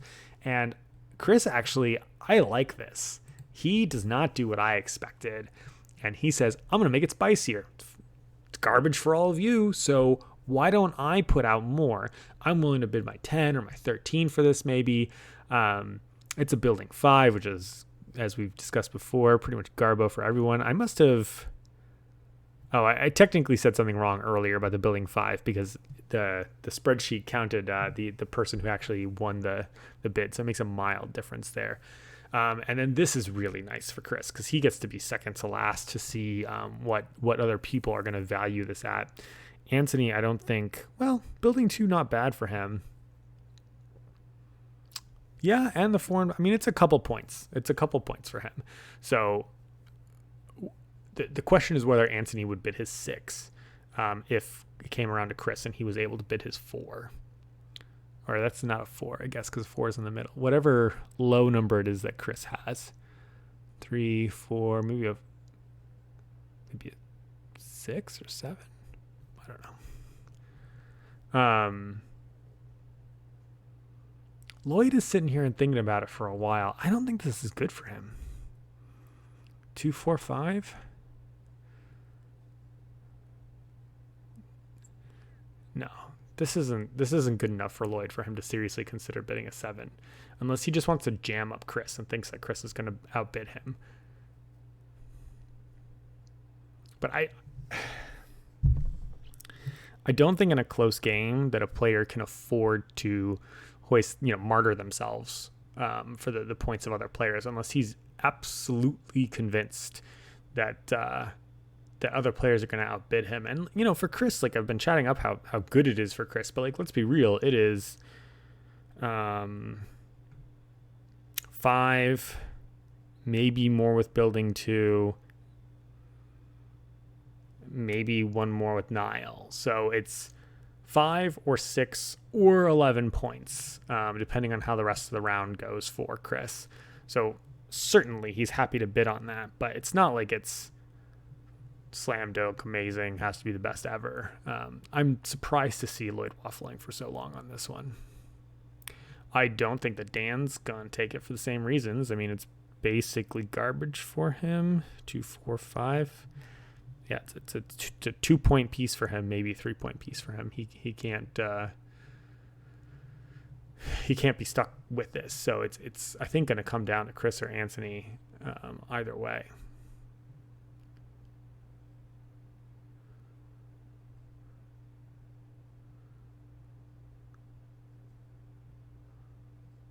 Oh, can we see me in the background here? Oh, you can. If you look over Loyd's shoulder. Right in the back there. Well, now you can't see because Scott's in the way. That's me with the mask right there. Really blurry right behind. That's me playing Great Western Trail, which is coming up soon, by the way. I'm very excited for that one. That's the game I thought I could have done the best at. Wow, and Chris doesn't even bid his middling tile for it. That is really surprising to me. Maybe he thinks he's more behind than he really is. Because the players... Oh, I got to go on my tirade now. Hidden scores in this game, they're extremely trackable, right? Like, the number of points you score in any given round is like 0 to 10. And if I'm playing a version of this game, I can absolutely track I just track the delta. I do like the card counting strategy kind of thing that they do in that movie 21, Kevin Spacey. But I just count like the difference between me and the other players, and it's a little bit taxing for sure.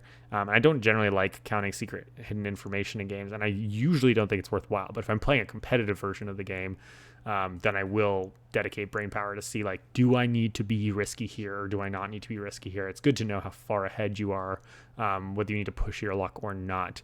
I don't think it benefits most games to have hidden information. Like, this game has interesting enough decisions without the mystery of who is winning and who is losing, for it to need that kind of information. Now, on the other hand, the advantage of the hiding the points information is that you don't have players constantly counting and recounting other players' scores.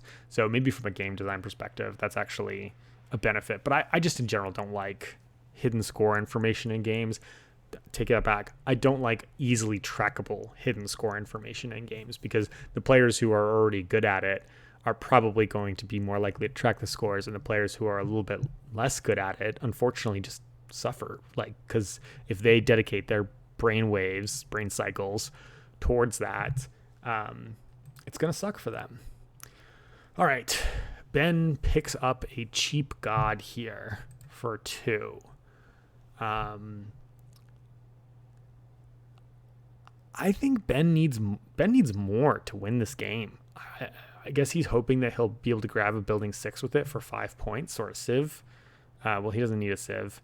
But yeah, I think he needs more to win the game. I think he needs to be a little bit greedier than he has been. Antony calls a raw here on the Pharaoh. This is interesting. He's willing to bid the 6 because if he calls the raw here. Oh, it's a soft raw. Oh, sorry. Never mind. I'm not surprised no one bid on it because I just did not think that pile was very good.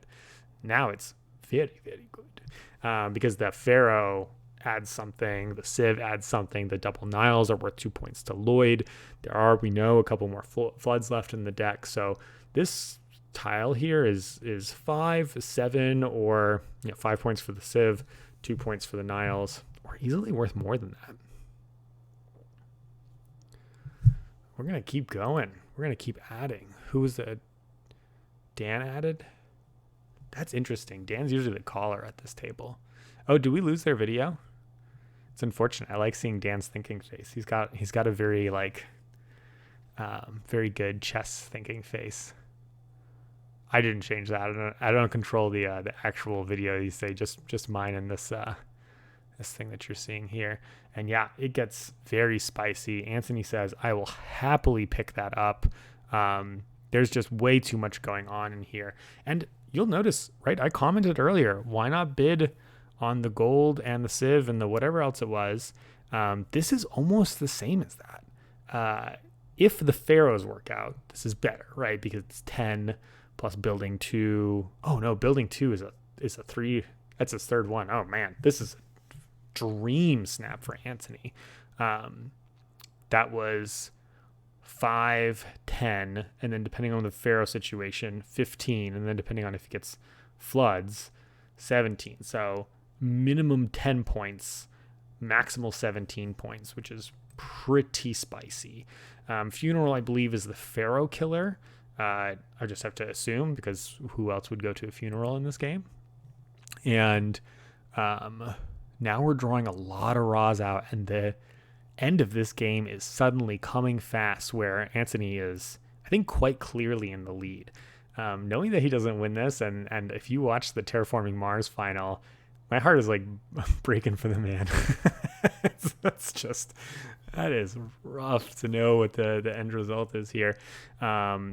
Pulling this Civ here, I think this warrants a raw call.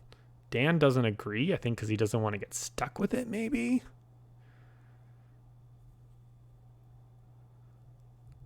Oh, Dan's the one who pulled it. And then Chris decides, yeah, they're really pushing. I mean, I guess folks really don't want to get hit with this funeral here. Antony and Dan sure don't. So maybe that's just what they're evaluating there. Piles of now. People just keep drawing. This is amazing. I think this set is worth a low tile. Now suddenly this becomes interesting for Antony again, although it kills his Pharaoh dreams. But it's 5 points. I'm surprised. They've just been snap drawing, and I realize that like Niles are duds for almost everybody at the table. And the funeral essentially is worth -2 points for the player who takes it, right? Because if Loyd, Chris, or Ben take it, they go for sure to the bottom. And then if Dan or Antony take it, it's -5. So the funeral is pretty painful for most of the players at this table. But man, this is just a lot. Building 6 is amazing for Ben. So is this Ben's tile at 15? He doesn't really lose anything off the Pharaohs. Of course, the Niles are total duds for him because of the flood. Yeah, him bidding on that god hoses him. And the fact that he already has Civ writing, yeah, this really only winds up being 5 points for him. The person that I think might want this is Loyd. Loyd would get 4 points for the Niles, -2 points for the funeral, 5 points for having a Civ, and 1 point for building 6. So it's a 10-point tile -2, 8-point tile. I think that's a pretty respectable way to spend your 7. Because he would upgrade his 7 to a 16. Oh, there's another space. 4, 5, 6, 7. 1, 2, 3, 4.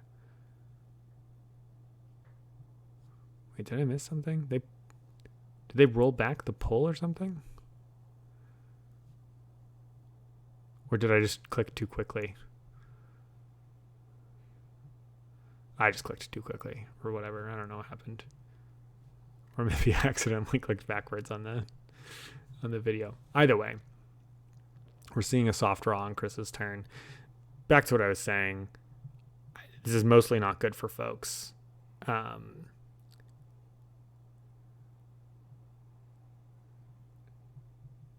I think Ben can't take it with the 15. I think Loyd gets it with the 7.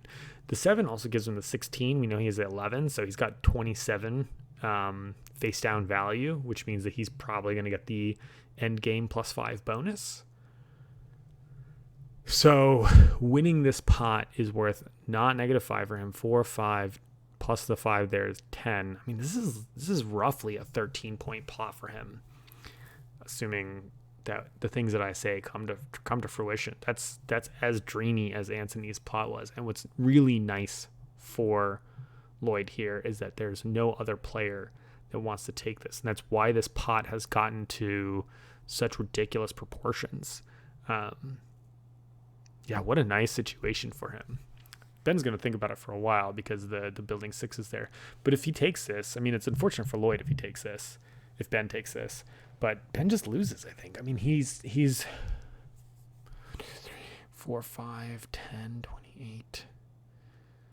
Plus he took, what did he get this round? That, God, gold. 5, 3. It's not enough. He can't take it. It's not enough for Ben.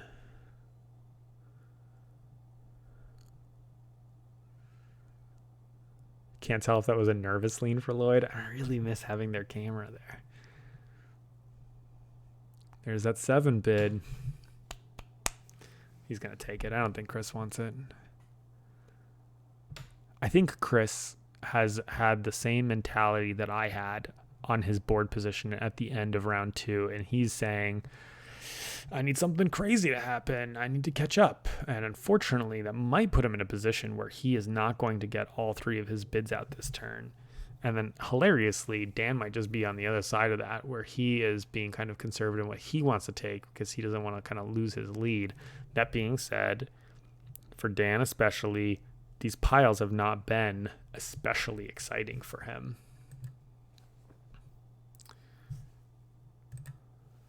All right. Let's keep it rolling. God, Jim, if you're watching this spreadsheet is just awesome. Also, I need to learn more visual basic macro stuff. I tried to look at the code for this and I was a little bit confused. I don't know how to VBA. But I do love Excel. And so this just seems like a very convenient tool. Ooh. Okay, so Civ here opens up lots of options. Very viable for Dan or Chris to want this with a low tile.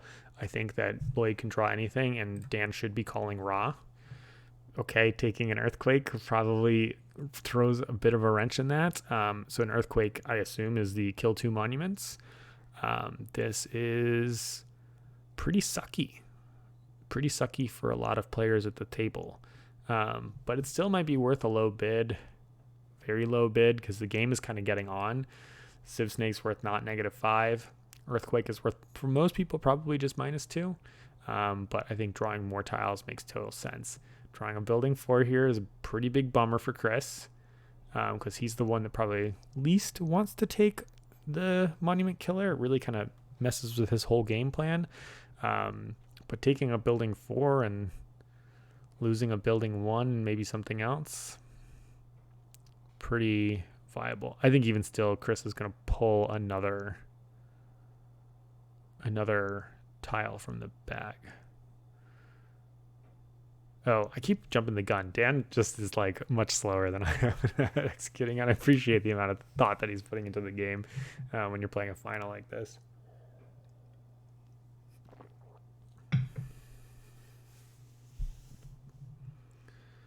So that looks like, oh, that's of course the monument that we just talked about. I don't think Chris raws. I think Chris draws. Did not mean for that to rhyme, and I've only thought about that ever now in this moment, and I'm going to use that forever. So I haven't played with this version of the game, and at first I thought it seemed a little dopey to have this sort of like left side, right side thing in the way that tiles are, but actually, now that I'm watching them use it, I kind of dig it. It is a little bit more clear to see what other people's board states are from a glance.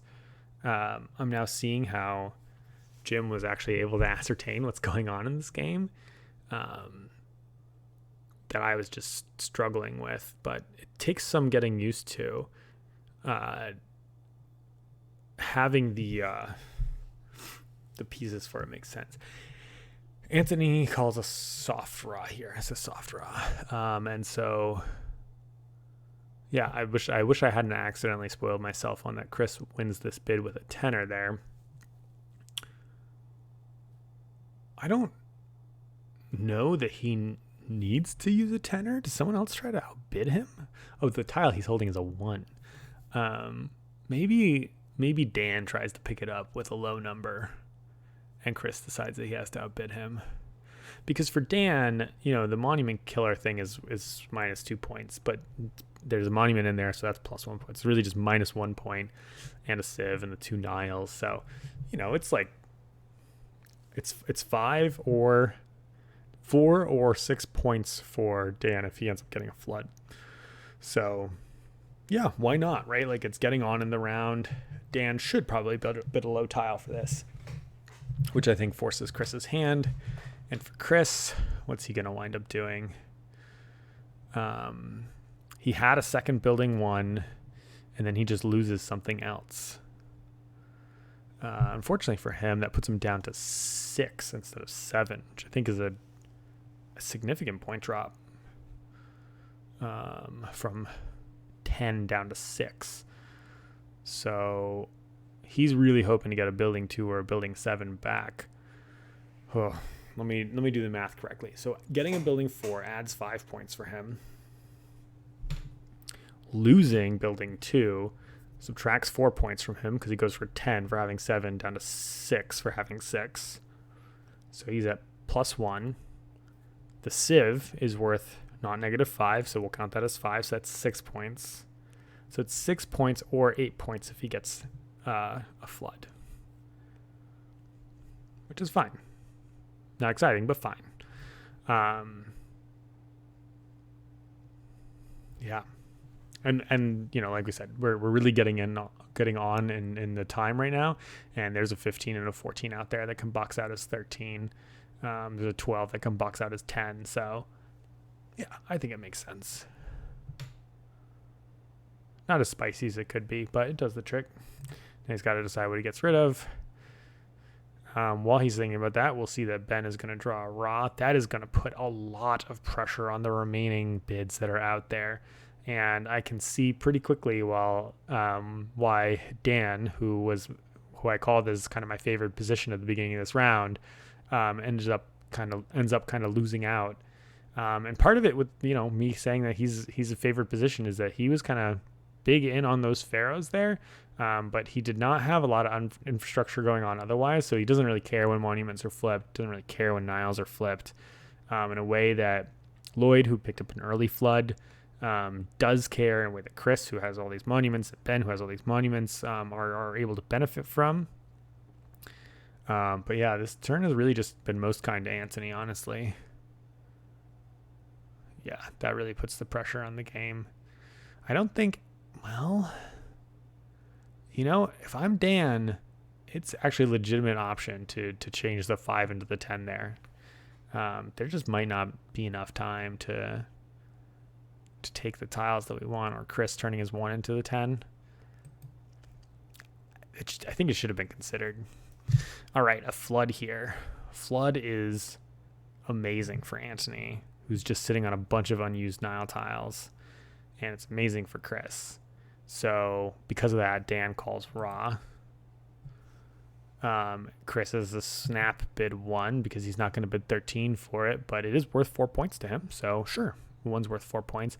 Antony is more than happy to take this. Right? 6 points for a 6.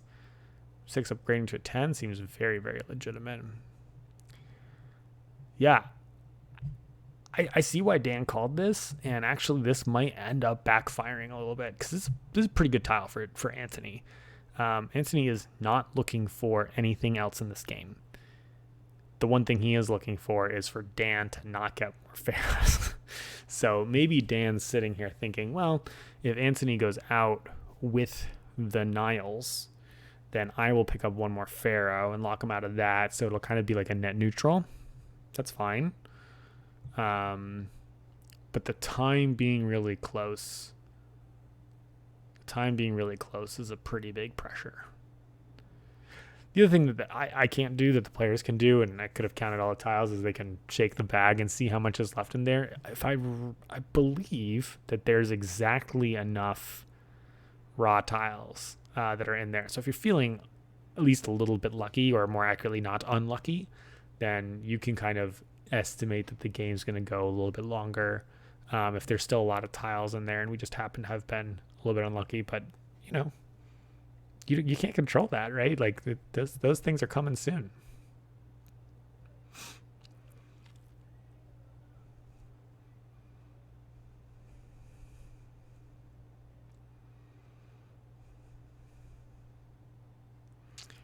Is Loyd thinking about bidding here? Seems like an insane bid for him.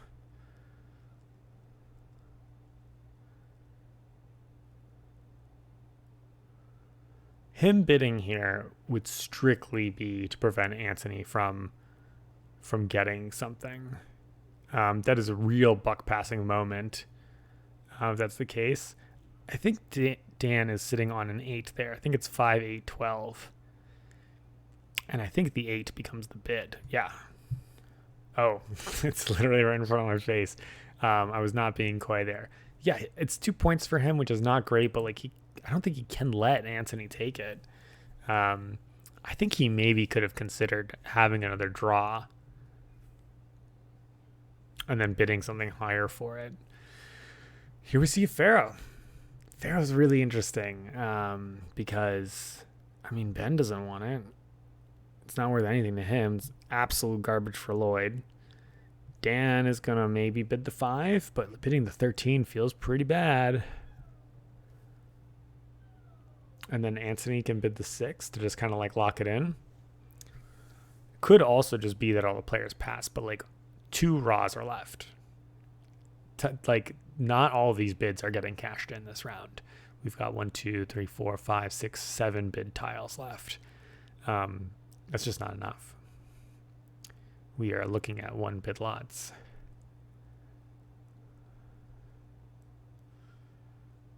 Just going to go all the way back to the beginning of the round. Remember when I said that Civ and that gold, probably worth it? Imagine how much people would be excited to flip a Civ and a gold right now. I guess most players already have their Civ, so what do they care at this point?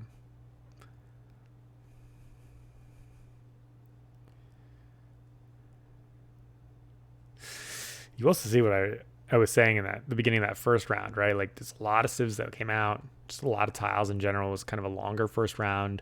And these other rounds are just, they're not as long. They're not as long. There's a lot more pressure on the tiles. It's a lot smaller pots that players are taking. It's going to be a little bit tighter.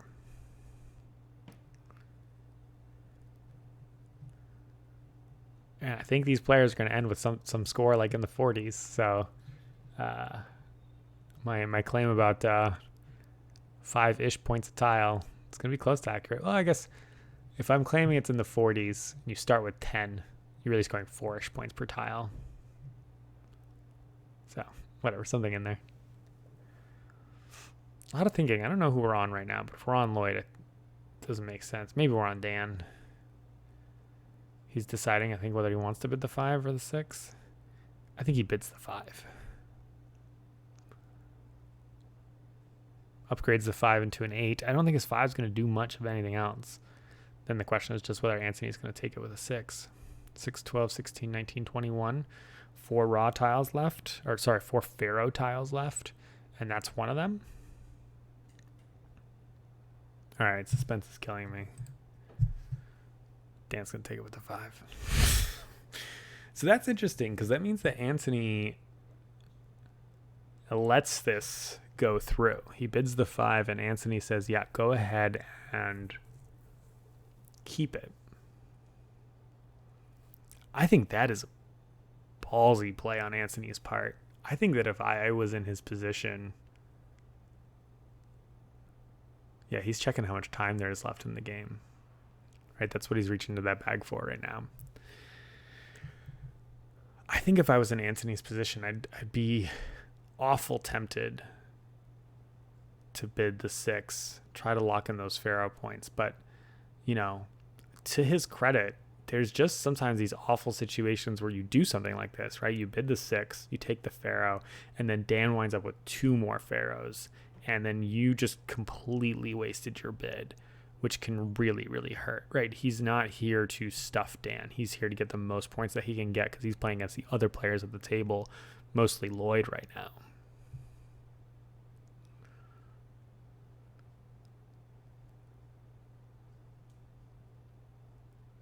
Yeah, and I think he's saying to himself, I need to get a flood. This flood is just so many points. If I can get a flood, it's worth more points than a Pharaoh situation. So if I can get a flood, if I can get another Pharaoh to tie it up, or 2 Pharaohs to punish Dan for it, if I can get another building 2, I think one of them died under Chris's earthquaking, but there's another one in there. It's a couple ways for him to get 5 points. So maybe he's just thinking he has outs.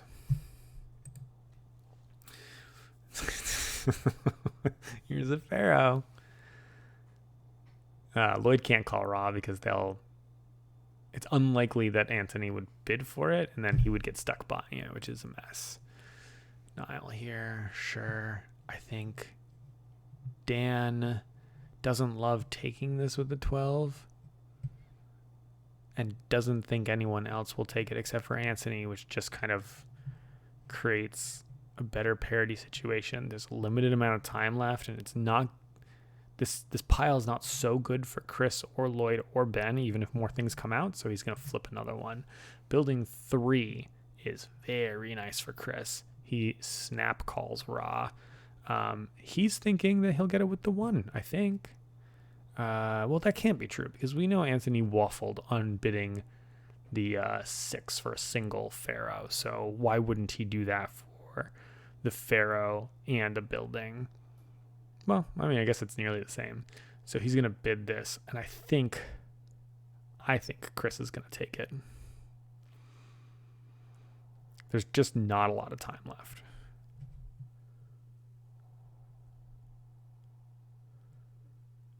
I don't think Ben can take it, though. It doesn't do anything for him.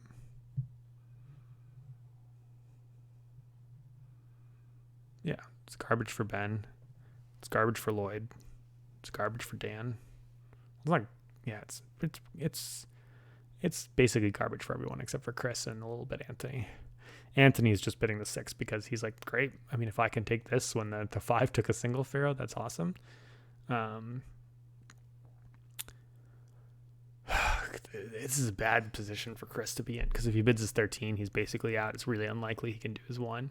I think he knows he's toast, but like, what else is he gonna get?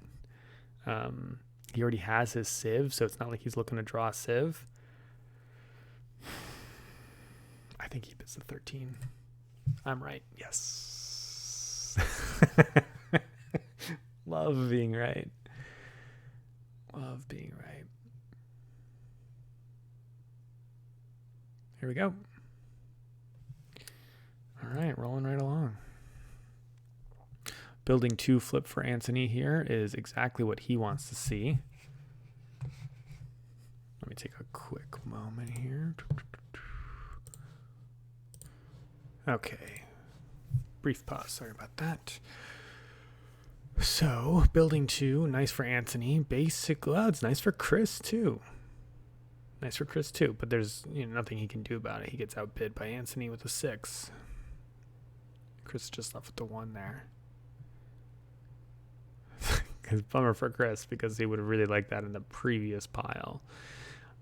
Ben here doesn't want this, but he knows for a fact that somebody does. 2, 3, 4, 5. Yeah, it's not very good for him.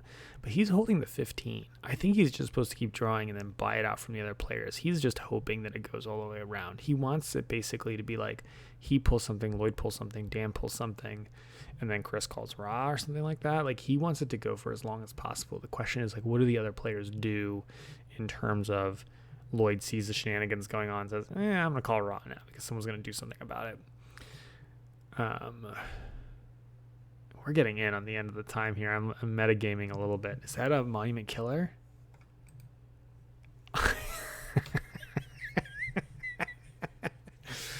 Oh, it's funny. It still, I think, is actually good for Antony, but Loyd can't call it now. Adding a Nile doesn't do a whole lot here, so Dan goes into the bag. Yeah, this is a dud tile, so building 7 isn't... Wow. Man, for Chris, this fills out his whole thing. 2 and 7, but the earthquake.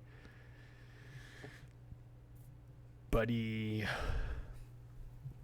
There's nothing cute he can do because the building destroys his... Yeah, it would cost him... He could go from 6 up to 15 points for having all 8, but then he would lose 10 from going from like 4 copies of building 3 down to building 2. So +9 minus 10. I mean, it's a bad tile for him. I think him calling raw here is really aggressive. Antony, I think, buys this. Building 2 is where Chris keeps trying to like social engineer. He's like pushing he keeps like commenting on how few raw turns there are left. If Antony bids on this, what he does is he dumps 2 of his other monuments. So it's -2 points for the 2 monuments that he loses. But it's +5 for the building that he just got. Building 2. Oh, it's really only -1 point because of the building tile there. So it's +3 points for Antony. I think it's a snap bid 6 for him.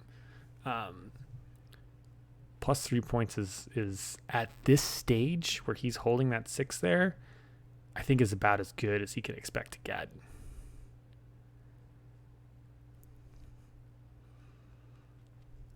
Plus he gets a 13. I don't think his face down tiles are very good, so it saves him. And then the nice thing for him is no one else wants this. It's just duds for other people. I mean, it's a point for Loyd.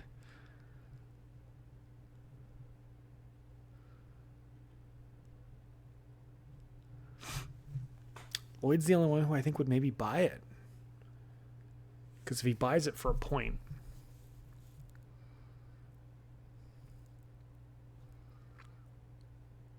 right, it's a point for the Nile, the earthquake and the buildings. Oh, it's actually 2 points because he can get rid of building 8 and 7 and then get building 2. So it's 2 points for him. Weird. I think maybe knowing everything I know, I think if you were sitting at the table playing this game, I can't imagine Loyd buying this. But if you are counting the numbers, if you know for a fact the game state, yeah, I think actually maybe Loyd buys this. And then you just pray that Antony doesn't get a set before the game ends, which is totally feasible with the tiles left in play. Well, at that point, there's only a 15 and a 12 left, but even still, Antony has to pull on his next turn, which means he's not calling Ross. This is a little bit until things are there. He goes for it. He goes for it. Wow. I'm sure that's the decision that makes the game, I'm sure. If Antony buys another lot here, I think he wins, but my guess is he doesn't get to before the end of the game. Oof. We see it in Excel before we see it out of the bag, but that red tile is bad for him. That red tile is bad for him. Antony's legitimately thinking about swapping his 6 for his 14 here. And I think he maybe has to. I think he's toast. Otherwise, he's just worried, or maybe Chris is debating bidding the 1. Yeah, it's just too late for them. Oh, man. Obviously, hindsight is 20/20, but I think if Antony had grabbed the Pharaoh, I wouldn't be surprised that the spread is less than 5 points. If Antony had grabbed the Pharaoh that Dan grabbed earlier, he might be in the position. That being said, Dan still had the ability to buy more Pharaohs, so it just kind of depends on what ends up flipping. Man, yeah. Wait, I'm confused. Oh, it goes to Dan. Dan's debating whether he wants to call raw on 7. It's not worth any points, though, so of course he's got to pull a tile.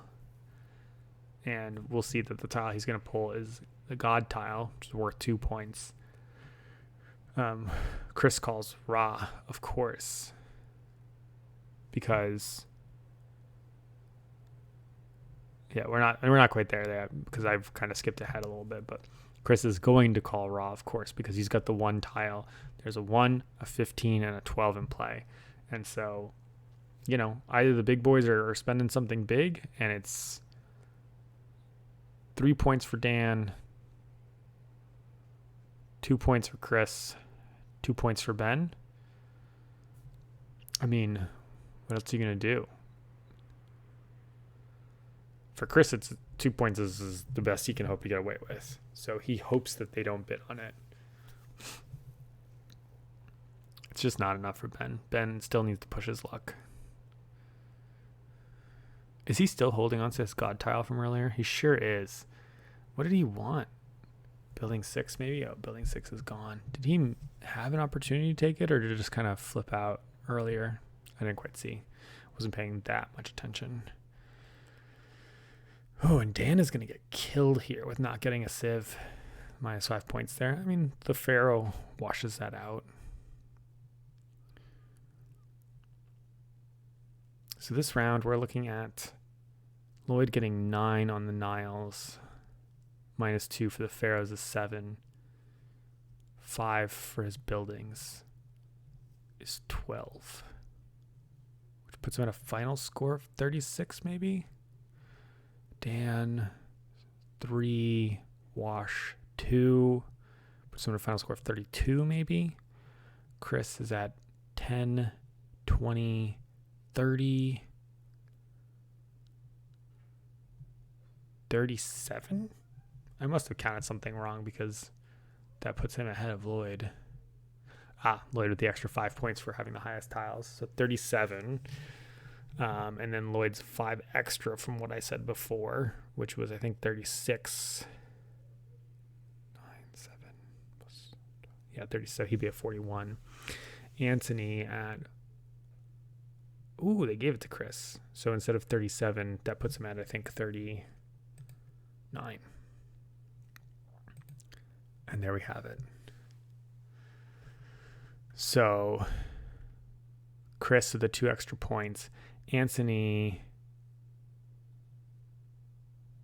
at 35 there. Wow, so Dan ends up in last place, and then I guess we got to do the final. Oh, it says, let's see if I can move this over. Bump. There we have it. Chris is minus 5.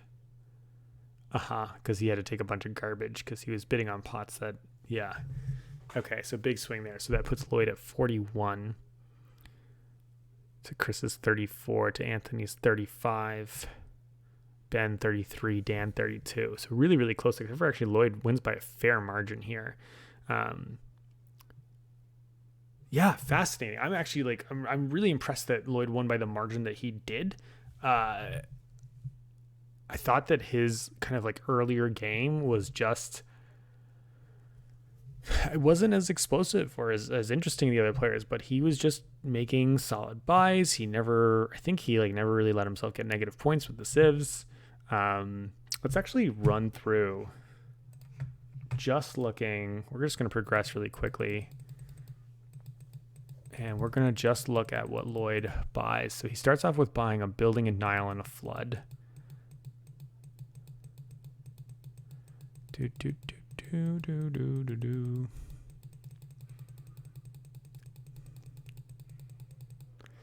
Then he gets himself some sieves.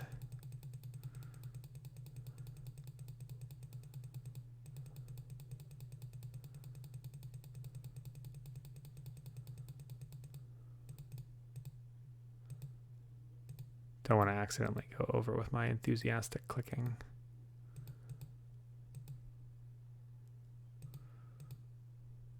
Oh, and then he gets a Nile and a God and a sieve. So that last purchase on the first turn was really, really huge for him. So at the end of the first round,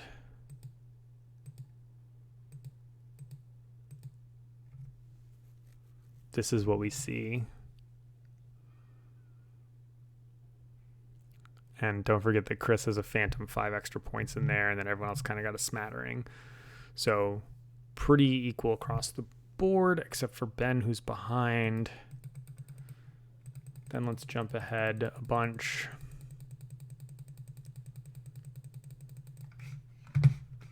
We'll stop these gentlemen.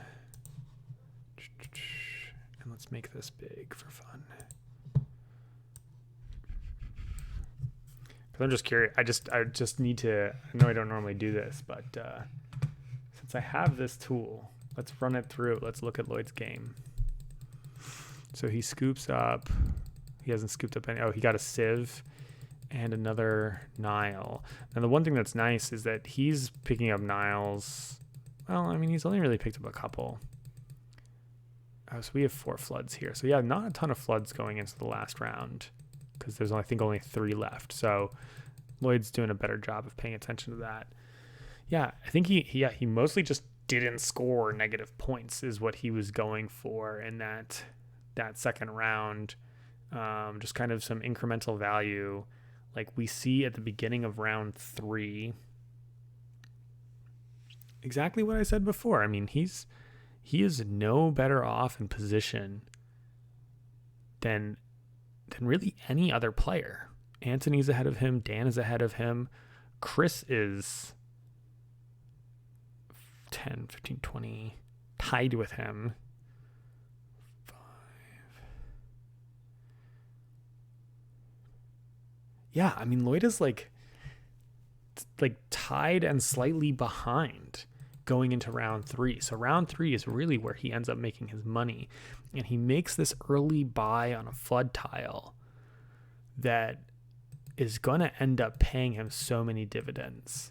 And I think other players just didn't value it because they had 1 or 2 Niles and he had 3. So it made it just slightly better for him. And he was able to use like a low token to do that. He also didn't get it embroiled in like a lot of the so then he buys the Pharaoh and just picks up a ton of Nile tiles. That was like the key. That's the key moment there. He picks up the sieve, the Nile tiles, basically all that garbage, because other players were very, very afraid of losing those Pharaohs.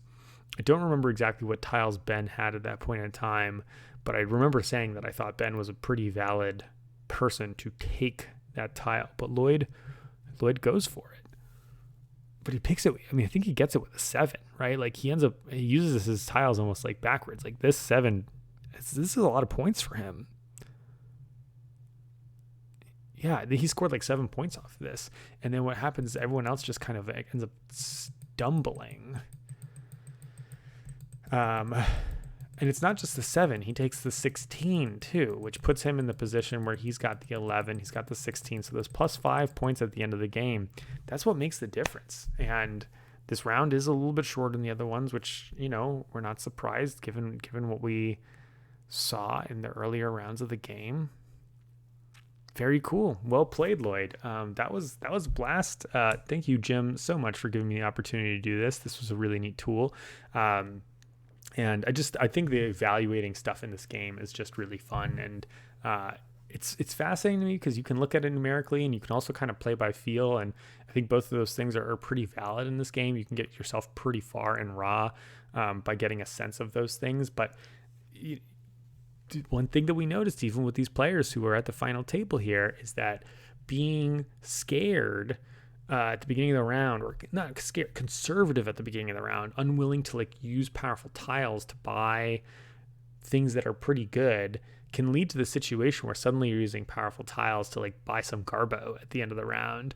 And I really like that dynamic of raw, where it's just like this panic, this flood on Wall Street, rush on Wall Street kind of situation that people get themselves into.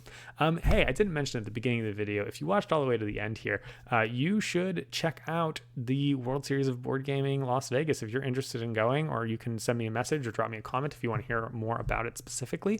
But you can also get a discount of $40 if you come to play 4 games, which is certainly the way that I would recommend to come and play. If you're going to come, get involved with as much as you can. It's the best bang for your buck, and you can save $40 if you use my YouTube username Phoenix as the code when you go to their website.